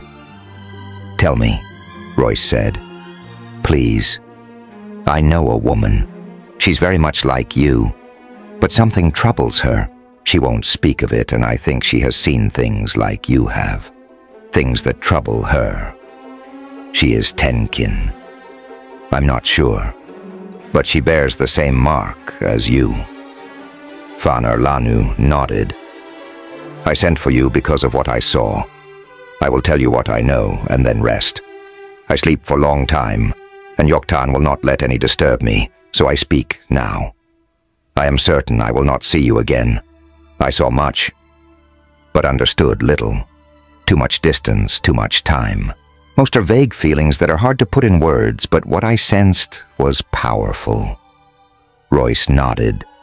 She paused a moment, thinking, then said, Darkness surrounds you. Death is everywhere. It stalks you, hunts you, and you feed upon it. Blood begets blood. The darkness consumes you. In this darkness I saw two lights beside you.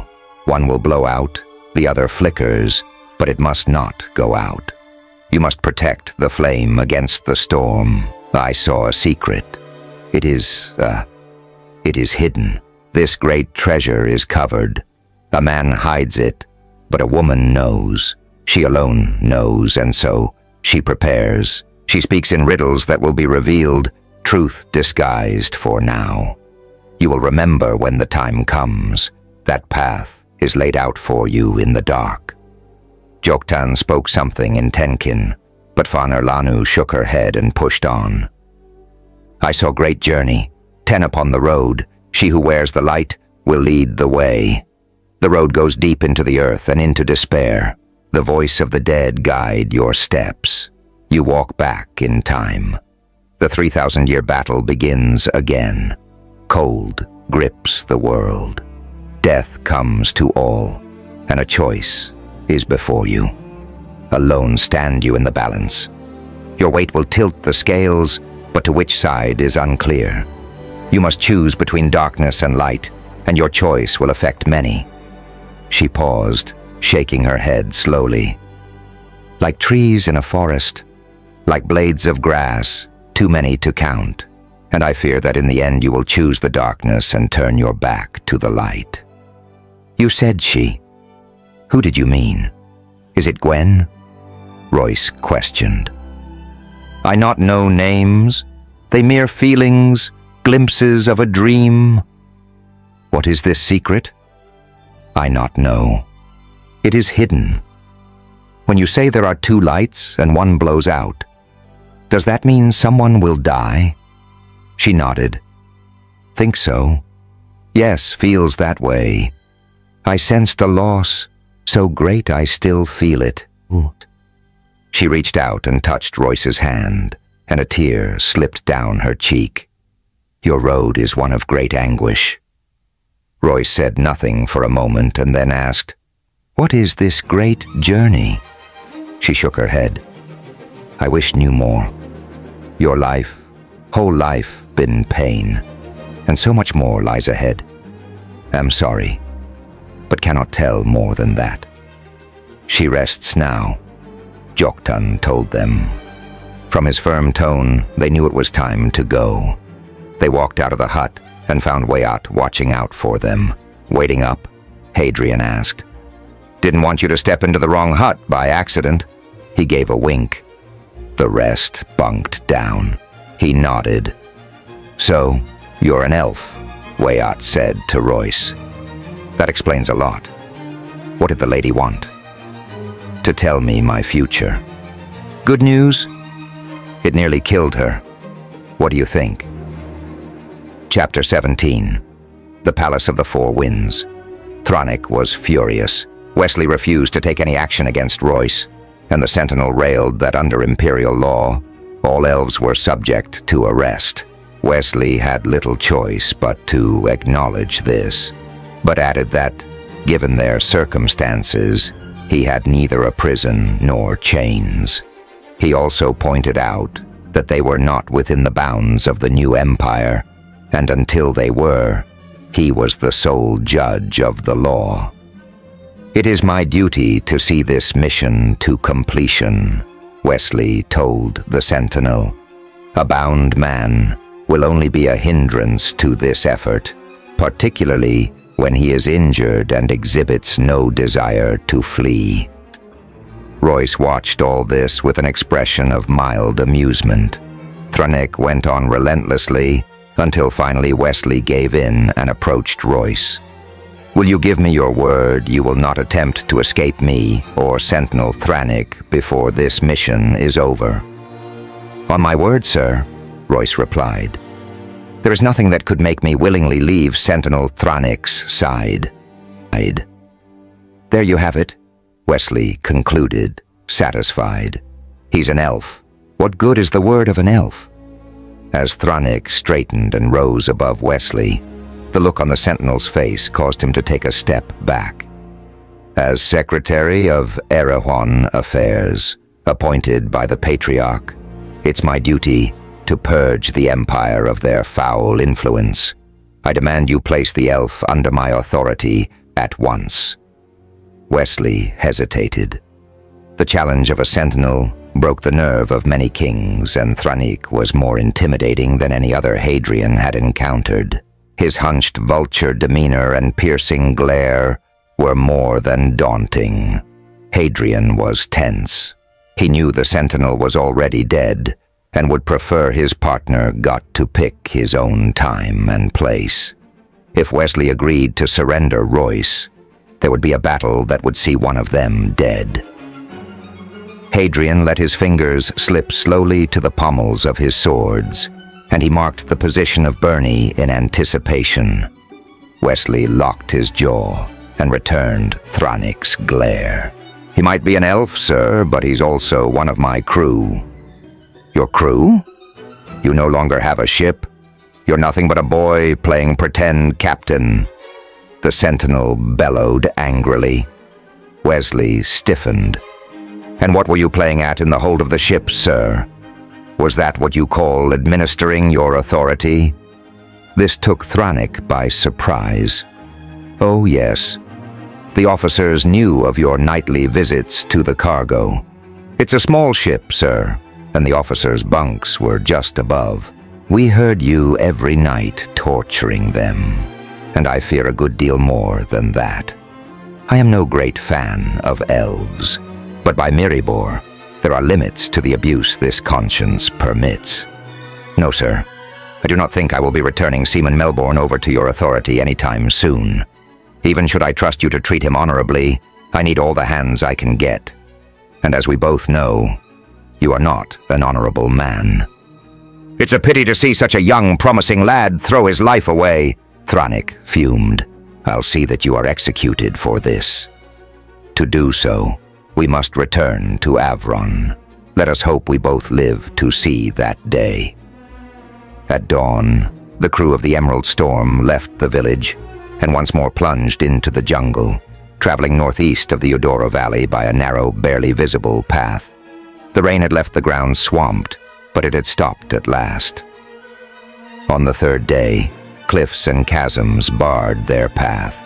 They followed ridge lines where a stumble could send a man falling hundreds of feet, walked perilous rope bridges that spanned raging rivers, and followed rocky clefts down into dark valleys. In the lower ravines it was dark, even at midday. Trees created phantom images, rocks looked like crouching animals, and stunted, gnarled bushes appeared like monsters in the mist. Royce's health steadily improved, though his disposition remained unchanged. He was able to walk on his own most of the day, and thanks to Fan Irlanu's balm, his wounds no longer required a bandage. They found the bodies on the 4th day out of Udoro. Corpses dressed in clothes similar to those of Diladram and the Vintu lay on the path. Flies hovered, and the stench of decay lingered in the air. They had been dead for some time, and many were missing limbs or showed evidence of bites. "Animals?" Wesley asked. "Maybe." Diladram looked off toward the east, but perhaps the panther is not able to contain his beasts, just as Burandu told us. "You're saying the gazelle did this?" Diladram paused to study the jungle around them. Impossible to say, yet these bodies are weeks old, and it's not like the jungle to let them rot. Animals don't like gazelle and will avoid an area with their smell, even if it means passing up a free meal. This man is Hingara. Diladram pointed to the body of a swarthy little man in a red cap. "He's a guide, like me. He set out for the Palace of the Four Winds with a party like ours weeks ago. He was a good man. He knew the jungle well, and as you can see, his group was large, as many as 30 men in all. What kind of animal do you think would attack so large a company? A pack of wolves, perhaps? A pride of lions? No. They would never attack a party this large, and what animal would kill without leaving a single body of their own behind? Gazelle, on the other hand. What about them? Wesley asked. They are like ghosts. Hingara could not have seen them coming. Imagine beings as nimble and at ease in these jungles as monkeys, but possessing the strength and ferocity of tigers. They have the instinct of beasts, but the intelligence of men. On a rainy day, they can smell a human 3 leagues away. This was a safe path, but I fear things have changed. There are only about 18 bodies here, Wesley observed. If he set out with 30 men, where are the rest? Diladram let his sights settle on the naval officer. Where indeed? Wesley grimaced as he looked at the dead. Are you saying they took them to eat? That's what they do. Diladram pointed to the torn and mutilated bodies. They ate some on the spot in the fever following the battle, but I think they carried the rest back to their den, where I can only guess they feasted by barbecuing them on spits and drinking warmed blood from the men's skulls. You don't know that, Wesley challenged. Diladram shook his head. As I said, I'm guessing. No one truly knows what goes on in their camps any more than a deer knows what goes on in the dining halls of a king. You make it sound as if there are betters. In these jungles they are. Here they're the hunters and we're the prey. I told you the trip would be harder from now on. We'll burn no fire, cook no food, and pitch no tent. Our only hope of survival lies in slipping through unnoticed. Should we bury them? Wesley asked. What the animals do not touch, neither should we. It would announce our presence to the whole jungle. It's also not wise to linger. We should press on with all haste. They traveled steadily downward now, following a rapidly flowing river through a cleft in the mountains. The lower they went, the higher the canopy rose, and the darker their world became. They camped along a bank, where the river swirled around a break of boulders. With no fire or tent, it wasn't much of a camp. They huddled on a bare, sandy patch, exposed by a shift in the river's bend, eating cold, salted meat. Royce sat at the edge of the camp and watched Thrannik watching him. They had played this game each night since the village.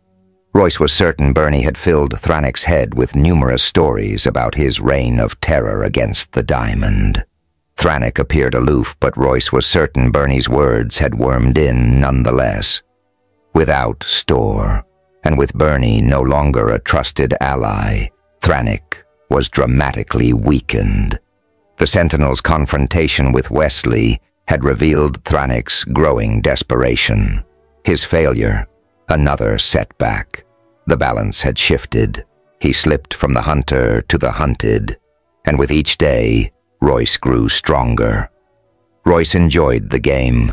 He liked watching the shadows growing under Thranek's eyes as he got less and less sleep.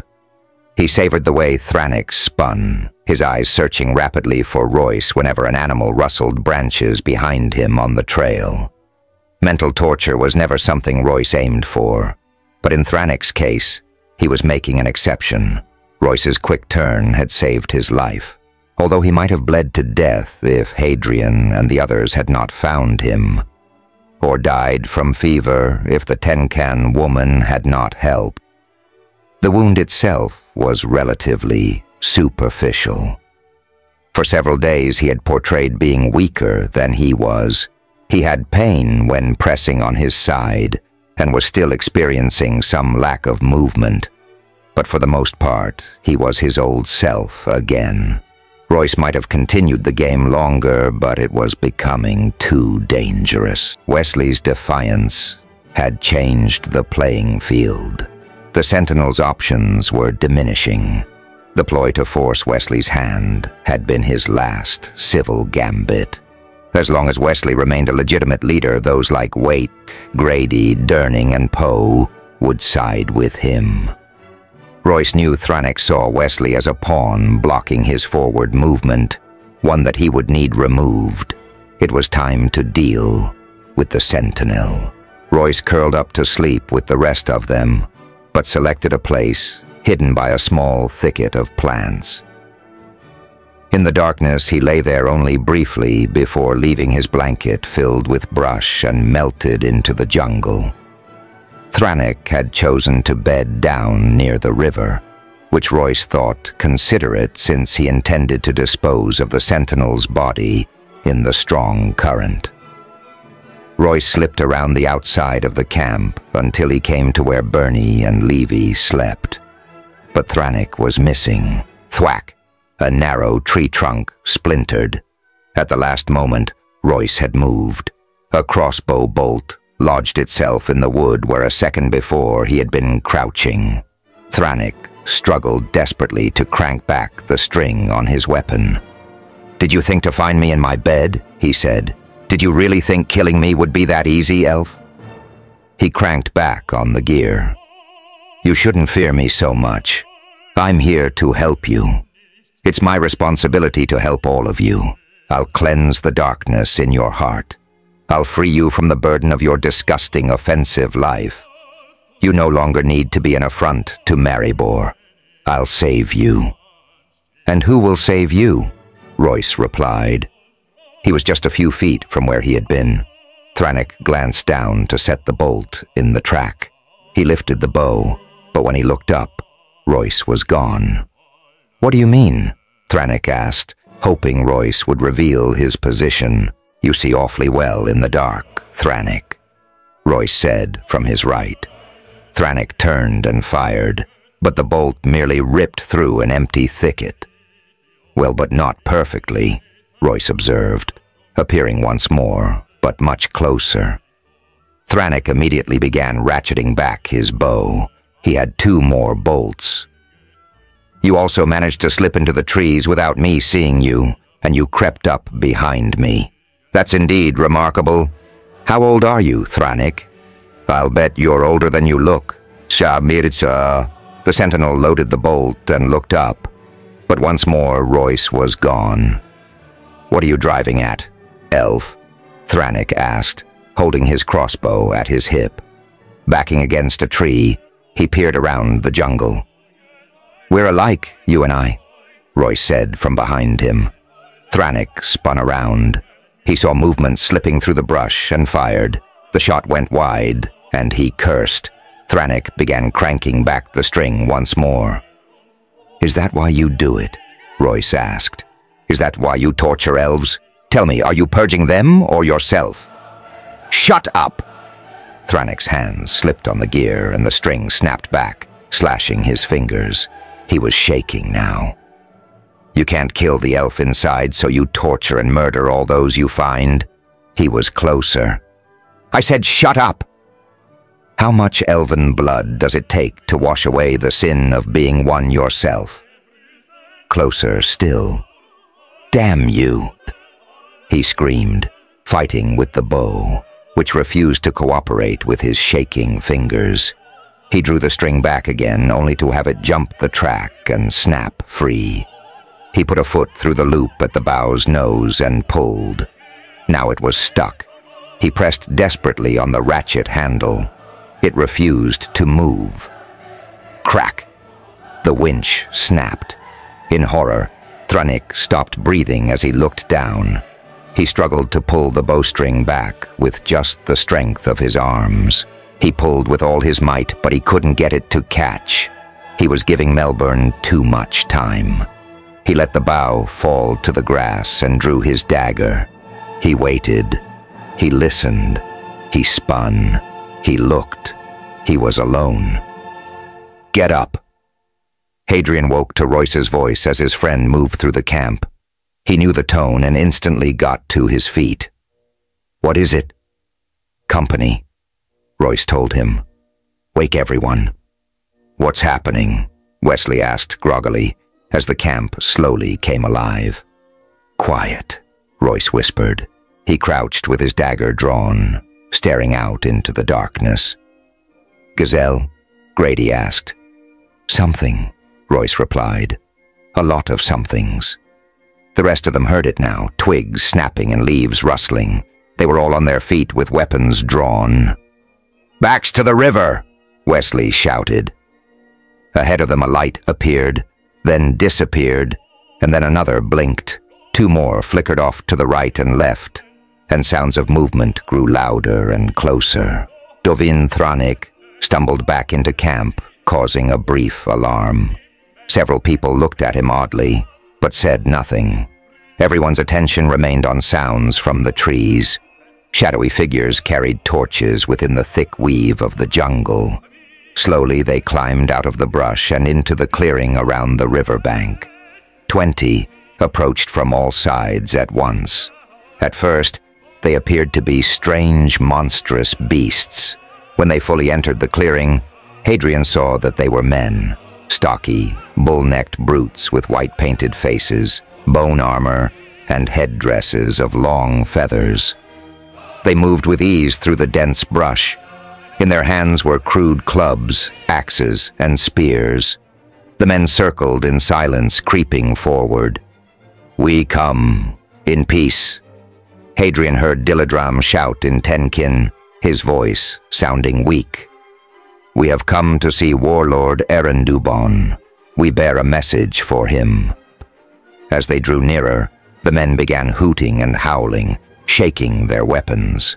Some brandished teeth, while others beat their chests or stomped naked feet. Dilladram repeated his statement. One of the larger men, who carried a decorated war axe, stepped forward and approached Dilladram. "What message?" the Tenkin asked in a harsh, shallow voice. "It is a sealed letter," Dilladram replied, "to be given only to the warlord." The man eyed each of them carefully. He grinned and then nodded. "Follow." Although it was the best they could expect. Dilladram mopped his forehead with his sleeve as he explained the conversation to the party. The Tenkin howled orders. Torches went out, and the rest melted back into the jungle. The leader remained as they quickly broke camp.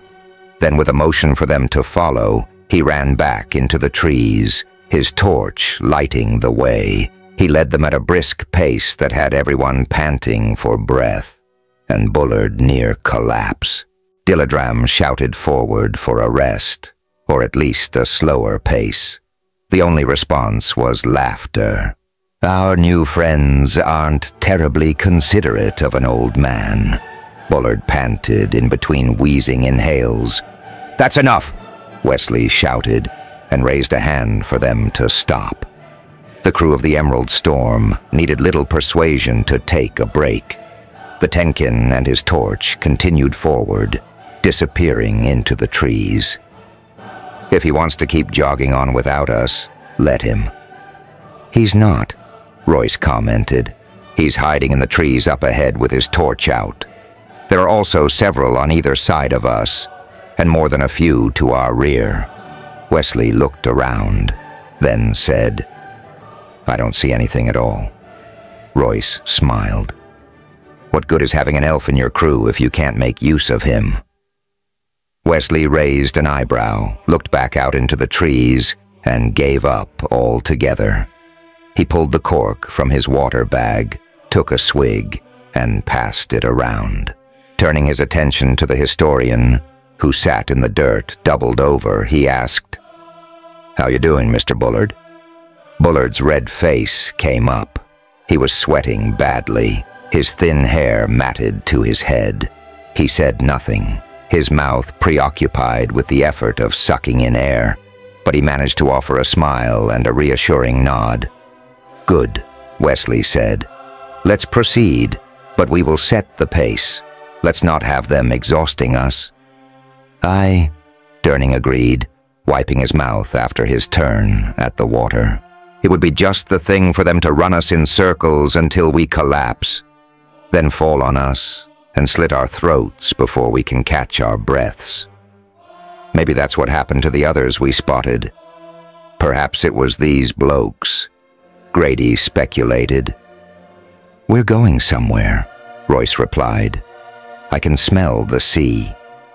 Hadrian hadn't noticed it until that moment, but he could taste the salt in the air. What he had assumed was wind in the trees, he now realized was the voice of the ocean. "Let's continue, shall we, gentlemen?" Wesley said, moving them out. As they started, the Tenkin's torch appeared once more and moved on ahead. Wesley refused to chase it, keeping them at a comfortable pace. The torch returned, and after a few more attempts to coax them, gave up. Instead, the man carrying it matched their stride. Travel progressed sharply downward. The route soon became a rocky trail that plummeted to the face of a cliff. Below, they could hear the crashing of waves. As dawn approached, they could see their destination. A stone fortress rose high on a rocky promontory that jutted into the ocean and guarded a natural harbor hundreds of feet below.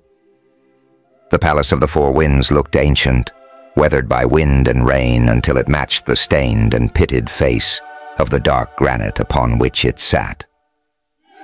The palace was built of massive blocks, and it was inconceivable that men could have placed such large stones. Displaying the same austerity as the Tenkin, it lacked ornamentation. Ships filled the large sheltered bay on the lee side of the port. There were hundreds, all with reefed black sails. When they approached the great gate, their guide stopped. "Weapons are not allowed past this point." Wesley scowled as Dildrum translated, but he did not protest. This was the custom, even in Avron. One didn't expect to walk armed into a lord's castle. They presented their weapons, and Hadrian noted that neither Thranik nor Royce surrendered any. Thranik had been acting oddly ever since stumbling into camp. He had not said a word, and his eyes never left Royce. They entered the fortress where a dozen well-equipped guards looked down from ramparts, and many more lined their route. The exterior looked nearly ruined. Stone blocks had fallen and were left broken on the ground.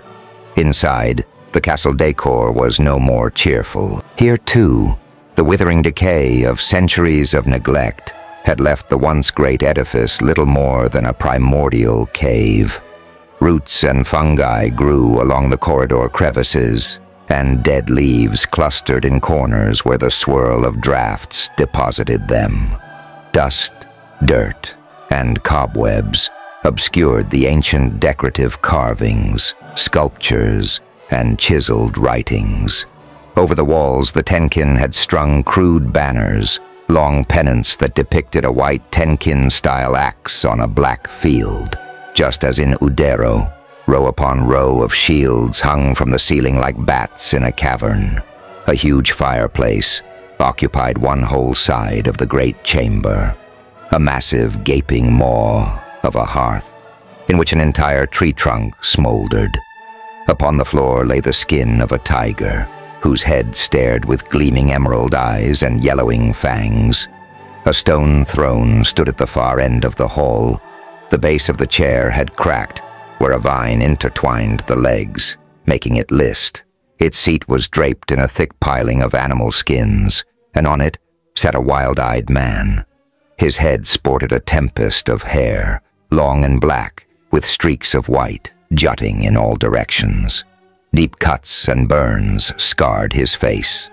Thick brows overshadowed bright, explosive eyes, which darted about rapidly, rolling in his skull like marbles, struggling to free themselves from the confines of his head. He was bare-chested, except for an elaborate vest of small laced bones. His long fingers absently toyed with a large blood-stained axe lying across his lap. "Who is this?" the warlord asked in Tenkin. His loud, disturbing voice echoed from the walls.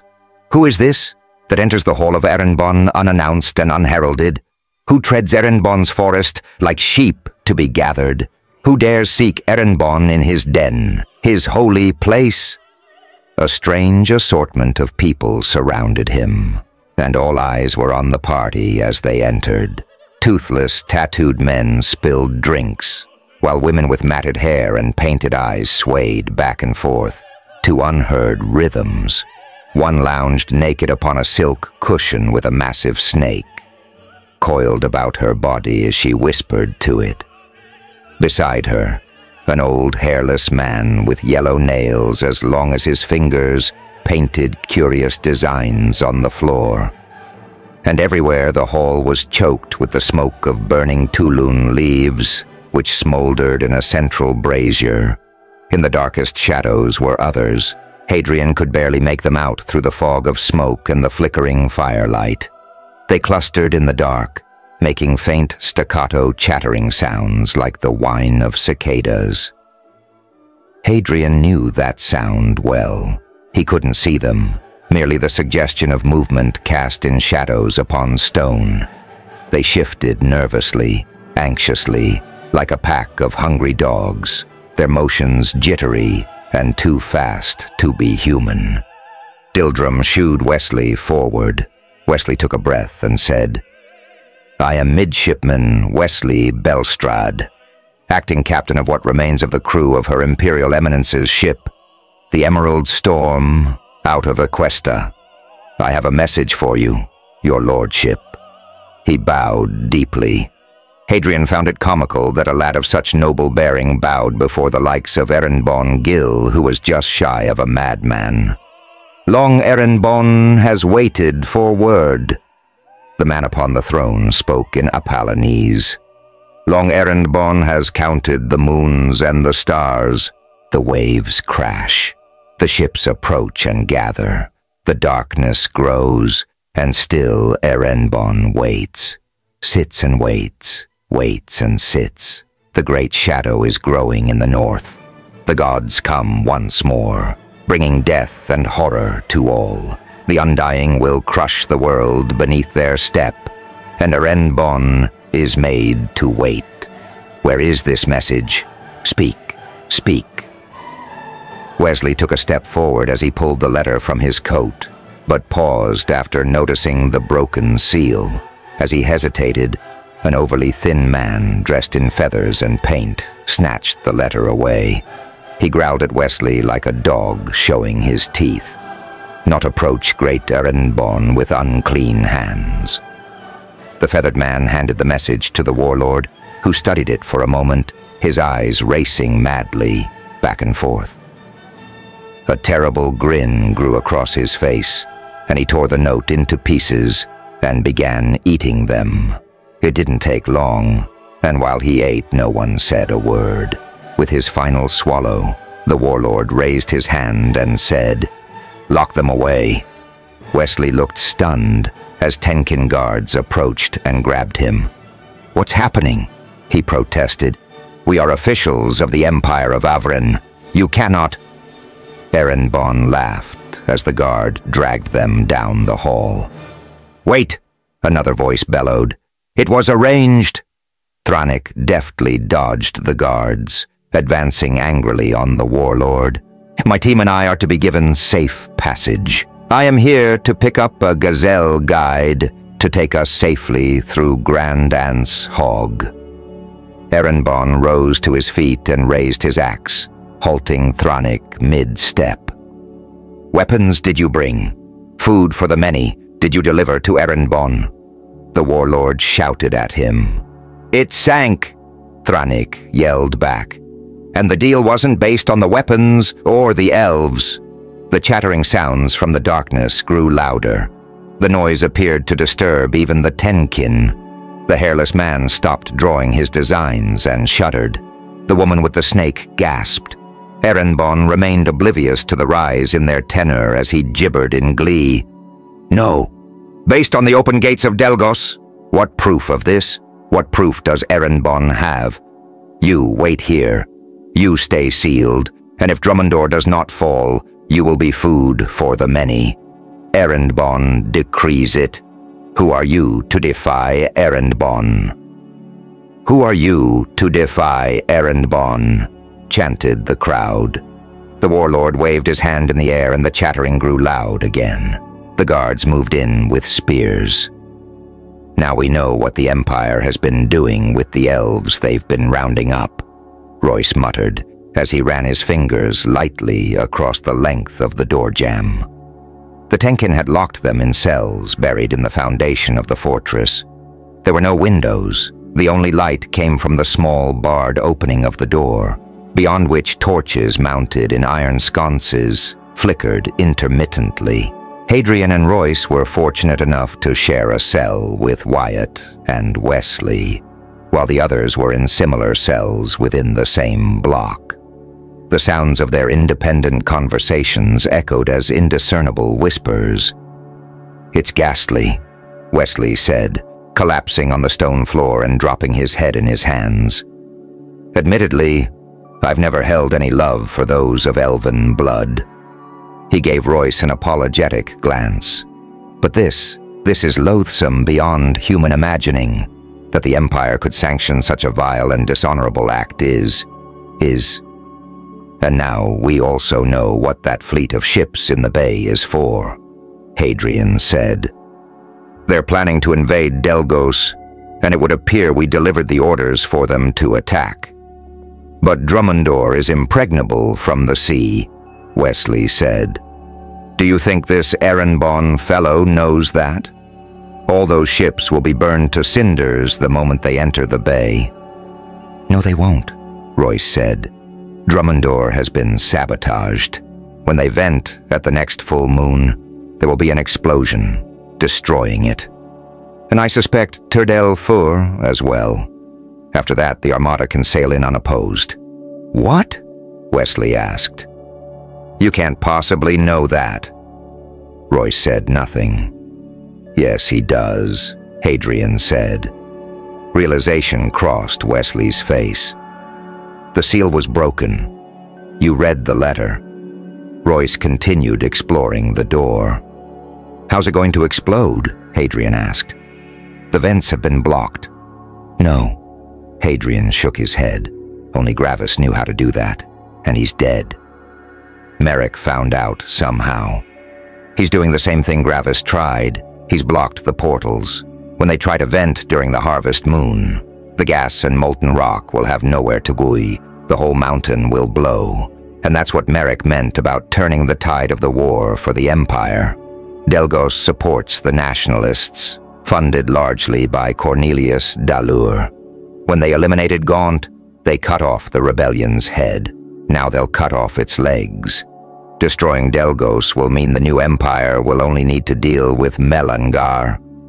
But those ships we saw in the harbor were not just Tenkin. The vast majority were Gazelle, Hadrian pointed out. Gil thinks he can use them as muscle, as his attack dogs. But goblins can't be tamed. He can't control them. The Empire is handing Delgos over to the Bauron Gazelle. Once they entrench themselves, the goblins will become a greater threat to the new Empire than the nationalists ever were. "I doubt Merrick cares," Royce said. "You stole the letter from me and read it?" Wesley asked Royce. "And you had us deliver it to the warlord knowing it would launch an invasion. Are you saying you wouldn't have? Those were your orders. sanctioned by the regions themselves. But giving Delgos to that insane man in the gazelle, it's your sworn duty as an officer of the new empire. Wesley stared, aghast. My father used to say, a knight draws his sword for 3 reasons: to defend himself, to defend the weak, and to defend his lord. But he always added, never defend yourself against the truth, never defend the weakness in others, and never defend a lord without honor. I don't see how anyone can find honor in feeding a child to goblins or handing over a nation of men to the gazelle horde. Why did you let him deliver the letter? Hadrian asked. I just read it tonight during the water break. It was my last chance to get a look. I figured if we showed up completely empty-handed, we'd be killed. I won't be party to this atrocity. We must prevent Drummondor's destruction, Wesley announced. You realize interfering with this would be treason, Royce told Wesley, by ordering the delivery of every man, woman, and child in Tur-Delfur into the bloodthirsty hands of the Boran Gazelle. The Empress has committed treason to her people. It is I who remain loyal to the cause of honor. It might comfort you to know that it's highly unlikely the Empress Modena gave this order, Hadrian told him. We know her. Met her before she became Empress. She would never sanction anything like this. I was in the palace the day before we sailed from Quester, and she's not in charge. The regions are the ones behind this. One thing's for sure. If we foil Merrick's plan, we won't have to look for him anymore. He'll find us, Royce added. This is all my fault, Wesley sighed. My first command, and look where it has led. Don't beat yourself up. You did fine. Hadrian patted him on the shoulder. But your duty is done now. You completed the task your lord set for you. Everything after this is of your own choosing. Not much of a choice, I'm afraid, Wesley said, looking around their cell. How long before the harvest moon? Hadrian asked. About 2 weeks, I would guess, Royce replied. It would take us too long to travel back by land. How long would it take us to get there by sea, Wyatt? Hadrian asked. With the wind at our backs, we'd make the trip in a fraction of the time it took us to come out. Week and a half, maybe 2. Then we still have time, Hadrian said. Time for what? Wesley asked. We are locked in the dungeon of a madman at the edge of the world. Merely surviving will be a feat. You're far too pessimistic for one so young, Royce told him. Wesley let out a small laugh. All right, Seaman Melbourne. How do you propose we sneak down to the harbor, capture a ship loaded with Gazelle warriors, and sail it out of a bay, past an armada, when we can't even get out of this locked cell? Royce gave the door a gentle push and it swung open. I unlocked it while you were ranting, he said. Wesley's face showed his astonishment. You're not just a seaman, are you? Wait here, Royce said, slipping out. He was gone for several minutes. They heard no sound. When he returned, Poe, Durning, Grady, Delodrum, and the Vintu followed. Royce had blood on his dagger and a ring of keys in his hand. What about the others? Wesley asked. Don't worry, I won't forget about them, Royce said with a devilish grin. When he left, the others followed. A guard lay dead in a pool of blood, and Royce was already at the door of the last cell. We don't need to be released, DeVoe said from behind the door. I could open it myself if I wanted to get out. I'm not here to get you out, Royce said, opening the door. Bernie backed up and drew his dagger. Stay out of this, Bernie, Royce told him. So far, you've just been doing your job. I get that. But stand between me and Thrannik, and it gets personal. Seaman Melbourne, Wesley snapped. I can't let you kill Mr. Thrannik." Royce ignored him, and Wesley appealed to Hadrian, who shrugged in response. "It's a policy of mine not to get in his way, especially when the other guy deserves it." Wesley turned to Wyatt, whose expression showed no compassion. "He burned a shipload of elves, and for all I know, was responsible for taking my daughter. Let him die." Dr. Levy stepped aside, leaving Thrannik alone at the back of the cell with only his dagger for protection. By his grip and stance, Hadrian knew the sentinel was not a knife fighter. Thrannik was sweating, his eyes tense as Royce moved in. "Might I ask why you're killing Mr. Thrannik?" Bollard asked suddenly, stepping between them. "Those of you intent on fleeing could make better use of your time than butchering a man in his cell, don't you think?" "Won't take but a second," Royce assured him. Perhaps, but I'm asking you not to. I'm not saying he doesn't deserve death, but who are you to grant it? Thrannik will die, and quite soon, I suspect, given where we're headed. Regardless, our mission is vital, not just to the Empire, but to all of mankind, and we'll need him if we're to have any hope to complete it." "Shut up, you old fool," the sentinel growled. This caught Royce's attention, though he kept his eyes on Thrannik. "What mission?" "To find a very old and very important relic called the Horn of Glindora that will be needed very soon, I'm afraid." "The Horn?" Hadrian repeated. "Yes. Given our precarious situation, I don't think it wise to give you a history lesson just now. But suffice to say, it's in all our best interests to leave Thrannik alive for now." "Sorry," Royce replied, "but you'll just have to make do without." The door to the cell block opened, and a pair of soldiers with meal plates stepped in. A quick glance at the dead guard, and they ran. Royce sprinted after them. Bernie quickly closed his cell door again. "Go, all of you," Bollard urged. The party ran out of the cell block and up the stairs.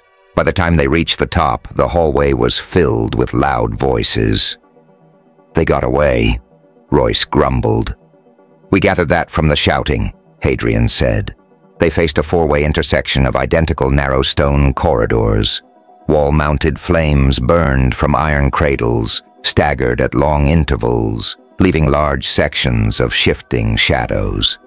Royce glanced back toward the cell block and cursed under his breath. "That's what I get for hesitating." "Any idea which way now?" Wyatt asked. "This way," Royce said. He led them at a rapid pace, then stopped abruptly and motioned everyone into a doorway. Moments later, a troop of guards rushed by. Wesley started forward and Royce hauled him back.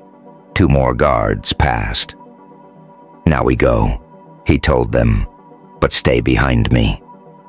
Royce continued along the multitude of corridors and turns, pausing from time to time.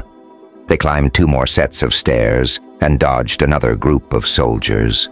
Hadrian saw the wonderment reflected in the party's faces at Royce's skill. It was as if he could see through walls and knew the location of every guard. For Hadrian, it was nothing new, but even he was impressed at their progress given that Royce was towing a parade.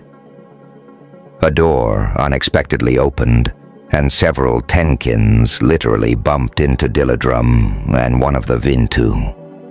Terrified, Dilladrum fled down a corridor, the Vintu following. The stunned Tenkins were not warriors and were just as scared as Dilladrum. They retreated inside. Royce shouted for Dilladrum to stop, but it was no use. "Damn it," Royce cursed, chasing after them. The rest of the crew raced to keep up as they ran blindly through corridor after corridor. Rounding a corner, Hadrian nearly ran into Royce, whose way was blocked by Tenkin warriors. The dead bodies of Dilladrum and the Vintu lay on the floor, blood pooling across the stone. Behind them, a small army cut off their retreat. "Who are you to defy Randabon?" chanted the crowd of Tenkin warriors. "Get back," Hadrian ordered, pushing Wesley and the others into a niche that afforded a small amount of defense. He pulled a torch from the wall, and together with Royce formed a forward defense. The Tenkin soldiers charged, screaming as they attacked. Royce appeared to dodge the advance, but the foremost warrior fell dead. Hadrian drove the flame of his torch into the second Tenkin's face. Using his feet, Royce flipped up the dead man's sword to Hadrian, who caught it in time to decapitate the next challenger. 2 Tenkins charged Royce, who simply was not where they expected him to be when they arrived. His movements were a blur and 2 more collapsed. Hadrian advanced as Royce kicked the dead man's weapons behind them to Wyatt, Durning, and Wesley. Hadrian stood at the center now. 3 attacked, 3 fell dead. The rest retreated bewildered, and Hadrian picked up a second blade. Clap, clap, clap. The warlord walked toward them, applauding and grinning. "Galante, it is you. So good to have you back." Chapter 18. The Pot of Soup. Amelia sulked in the kitchen, head in her hands, elbows resting on the baker's table. This was where it had all started, when Medina's former secretary had brought her to the kitchen for a lesson in table manners. Remembering the terror of those early days, she was staggered to realize those had been better times. Now a witch hid in Medina's room, filling the Empress's head with nonsense. She was a foreigner, the princess of an enemy kingdom, and yet she spent more time with Medina than Amelia did. She could be manipulating the Empress in any number of ways. Amelia had tried to reason with Medina, but no matter what Amelia said, the girl remained adamant about helping the witch find Dagon Gaunt. Amelia preferred the old days when Medina had left everything to her. Sitting there, she wondered what she should do. She wanted to go to Saldor and report the witch, but knew that would hurt Medina. The Empress might never recover from such betrayal, especially by Amelia, whom she trusted implicitly. The loss would surely crush her fragile spirit, and Amelia saw disaster at the end of every path. She felt as if she were in a runaway carriage racing toward a cliff with no way to reach the reins. "How about I make you some soup?" Ibus thinly asked her. The big man stood in his stained apron, stirring a large steaming pot, into which he threw bits of celery. "I'm too miserable to eat," she replied. "It can't be as bad as all that, can it?" "You have no idea. She's become a handful and then some. I'm actually afraid to leave her alone. Every time I walk out of her room, I'm frightened something terrible will happen." It was late, and they were the only 2 in the scullery. Long shadows cast by the flames of the cook's hearth traced up the far wall. The kitchen was warm and pleasant, except for a foul smell coming from the bubbling broth Ibus cooked on the stove. "Oh, it can't be as bad as all that. Come on, can't I interest you in some soup? I make a pretty mean vegetable barley, if I do say so myself. You know I love your food. It's just that my stomach is in knots. I noticed a gray hair in the mirror the other day. Oh, please. You're still just a girl." Ibus laughed, then caught himself. "I guess I shouldn't speak to you that way, you being noble and all. I should be saying, yes, your ladyship. Or in this case, no, your ladyship. If you'll allow me to be so bold as to speak plainly in your presence, I beg to differ, for I think you're purdy as a pot." That would be a more proper response. Amelia smiled. "You know, I never have understood that saying of yours." Ibus drew himself up in feigned offense. "I'm a cook. I like pots." He chuckled. "Have some soup?" Something warm in your belly will untie some of those knots, eh? She glanced at the pot he was stirring and grimaced. I don't think so. Oh no, not this. Great Maribor, no, I'll make you something good. Amelia looked relieved. What's that you're making? It smells like rotten eggs. Soup. But it's barely fit for animals, made with all the worst parts of old leftovers. The smell comes from this horrid yellow powder I have to use. I try to dress it up as best I can. I throw some celery and spices in just to ease my conscience. Who's it for? I've no idea. But in a little while a couple of guards will come by and take it. To be honest, I'm afraid to ask where it goes. He paused. Amelia, what's wrong? Amelia stared at the big pot, her mouth partially open. Noise on the stairs caught her attention. 2 men entered the kitchen. She knew them by sight. They were guards normally assigned to the East Wing's 4th floor hall, the administration corridor where she and Saldor worked. They recognized her as well and took a moment to bow. Amelia graciously inclined her head in response. Their looks revealed they found this courtesy odd but appreciated it. Then they turned to Ibus. Boltong? Just a sec, he muttered. You're early.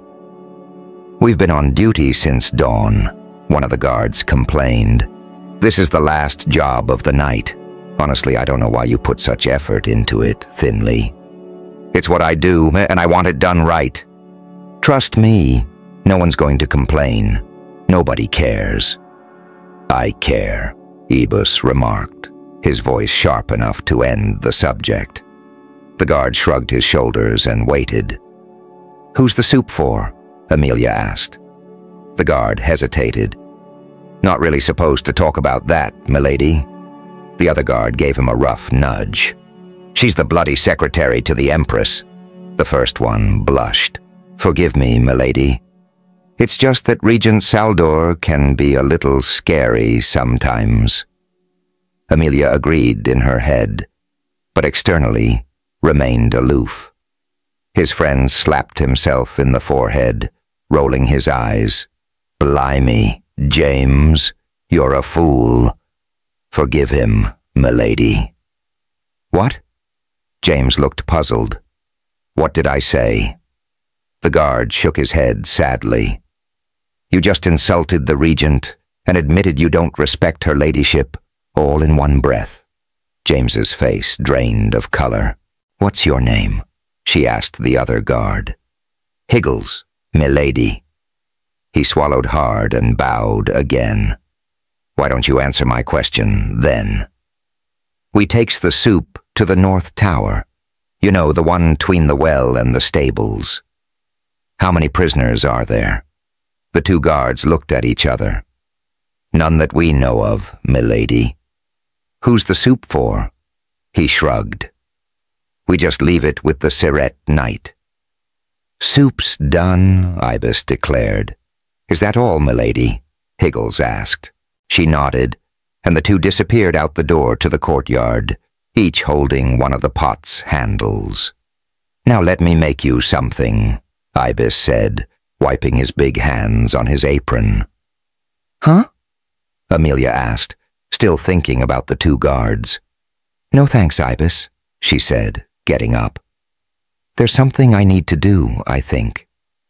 The lack of a cloak became painfully uncomfortable when Amelia was halfway across the inner ward. The weather had jumped from a friendly autumn of brightly colored leaves, clear blue skies, and crisp nights to the gray, icy cold of pre-winter. A half-moon glimmered through hazy clouds as she stepped through the vegetable garden, now no more than a graveyard of brown dirt. She approached the chicken coop carefully, trying to avoid disturbing the hens. There was nothing wrong with being out, no rules against wandering the ward at night. But at that moment, she felt sinister. She ducked into the woodshed just as James and Higgles passed by on their return journey. After several minutes, Amelia crept forward, slipped around the well, and entered the North Tower. The prison tower, as she now dubbed it. Just as described, a Siret knight, dressed in black armor with a red symbol of a broken crown on his chest, stood at attention. Decorated with a red feather plume, the helm he wore covered his face. He appeared not to notice her, which was odd, as all guards bowed to Amelia now. The Siret said nothing as she stepped around him toward the stairs. She was shocked when he made no move to stop her. Up she went, periodically passing cells. None of the doors were locked, and she pushed some open and stepped inside. Each room was small. Old, rotted straw lay scattered across the ground. Tiny windows allowed only a fraction of moonlight to enter. There were heavy chains mounted to the walls and the floor. Some rooms had a stool or a bucket, but most were bare of any furniture. Amelia felt uncomfortable while in the rooms, not just because of the cold, but because she feared she might end up in just such a place. James and Higgles had been correct. The tower was empty. She returned down the steps to the Siret. "Excuse me, but what are you guarding?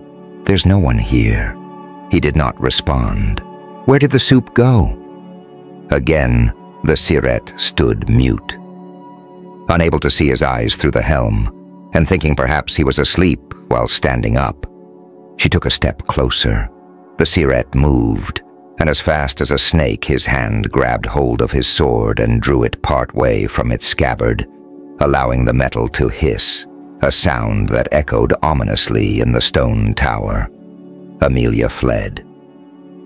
"Are you going to tell her?" Nimbus asked. The two were in Amelia's office, finishing the last of the invitation lists for the scribes to begin working on. Parchments were everywhere. On the wall hung a layout of the great hall, perforated with countless pinholes from the shifting of guest positions. "No, I'll not add to that witch's arsenal of insanity with tales of mysterious disappearing pots of soup. I've worked for months to put Medena back together. I won't allow her to be broken again." "But what if—" "Drop it, Nimbus." Amelia shuffled through her scrolls. "I should never have told you. I went. I looked. I saw nothing. I can't believe I even did that much. Maribor helped me.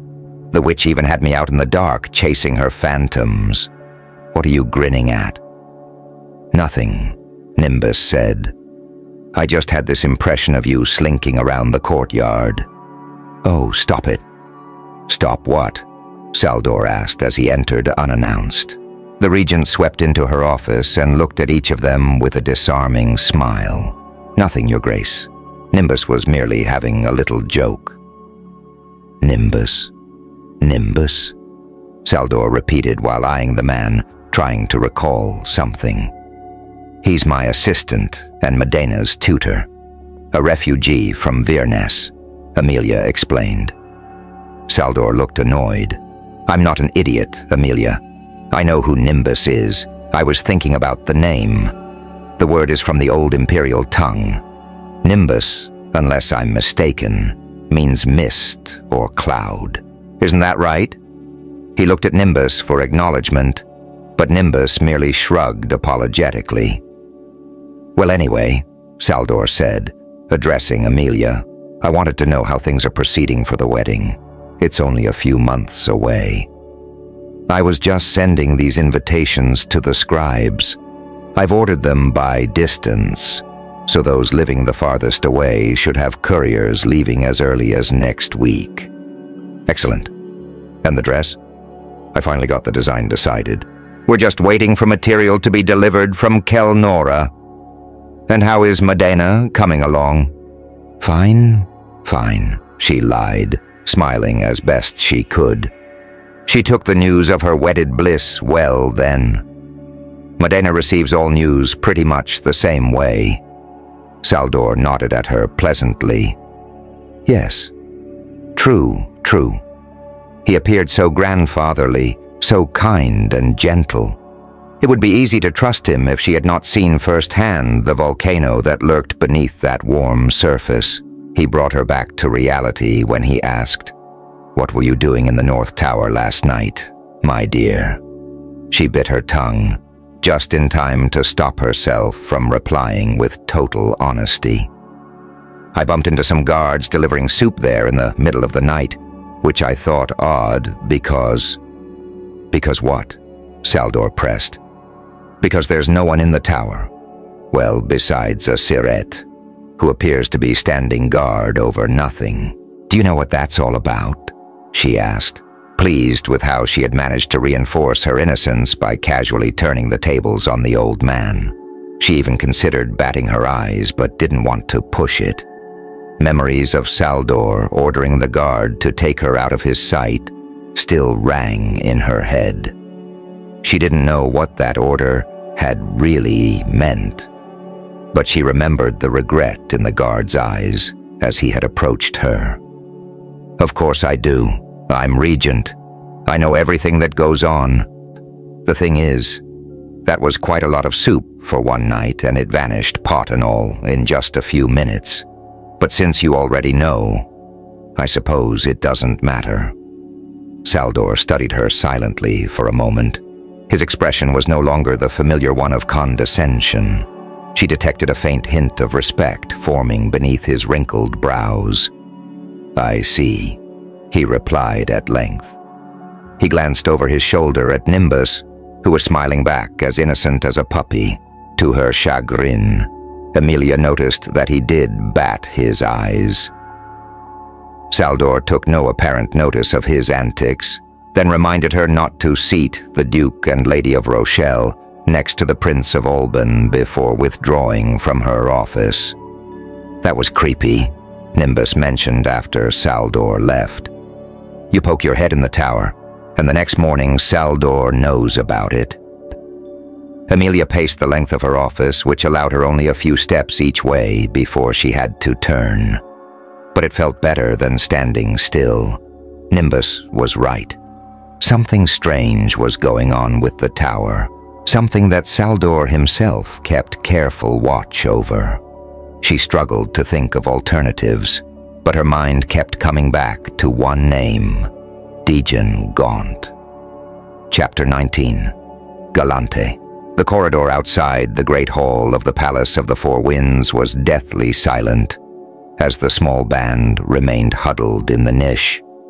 All of the Emerald Storm's party now held swords salvaged from slain Tenkins, each one made from Avaran steel. Warriors took strategic positions armed with Imperial-crafted crossbows, while the bulk of the Tenkin fighters moved back to allow them clear lines of sight. Clustered in a tight group, Hadrian's party made an easy target. Erendibon stepped forward, but not so far as to block the path of the archers. "Erendibon did not recognize you, Galante. Many years it has been, but you have not lost your skill," he said, looking down at the bodies of his fallen warriors. "Why travel with such creatures as these, Galante? Why suffer the humiliation?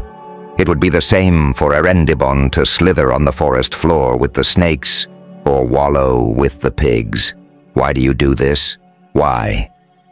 "I came to see you, Gil," Hadrian replied.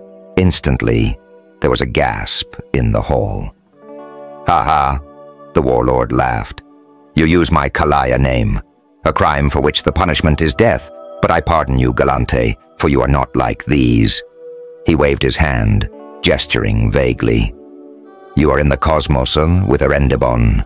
You are a star in the heavens, shining nearly as bright as Erendibon. You are a brother, and I will not kill you. You must come and feast with me." "And my friends?" Erendibon's face soured. "They have no place at the table of Erendibon. They are dogs. I'll not eat with you if they are ill-treated." Erendibon's eyes moved about wildly in random circles, then stopped. "Erendibon will have them locked up again, safely this time, for their own good." "Then you will eat with Erendibon?" "I will." He clapped his hands, and warriors tentatively moved forward. Hadrian nodded, and Royce and the others laid down their weapons. The balcony looked out over the bay from a dizzying height. Moonlight revealed the vast fleet of the Gazelle and Tenkin ships anchored in the harbor. Dotted with lights, the vessels bobbed on soft swells. Distant shouts rose with the cool breeze and arrived as faint whispers. Like the rest of the castle, the balcony was a relic of a forgotten time. While perhaps beautiful long ago, the stone railing had weathered over centuries to a dull, vague reminder of its previous glory. A lush covering of vines blanketed it with blooming white flowers, the way a cloth might disguise a marred table. Beneath their feet, once stunning mosaic tiles lay dirty, chipped, and broken. Several oil lanterns circled the balcony, but appeared to be more for decoration than illumination. On a stone table lay a massive feast of wild animals, fruits, and drink. Sit and eat," Erendibon told Hadrian, as several Tenkin women and young boys hurried about, seeing to their every need. Aside from the servants, the two were alone. Erendibon tore a leg from a large roasted bird and gestured with it toward the bay. "A beautiful sight, Galante? 500 ships, 50,000 soldiers, and all of them under Erendibon's command." "There are not 50,000 Tenkin in all of Kalaya," Hadrian replied. He looked at the food on the table dubiously, wondering if elf was somewhere on the menu. He selected a bit of sliced fruit.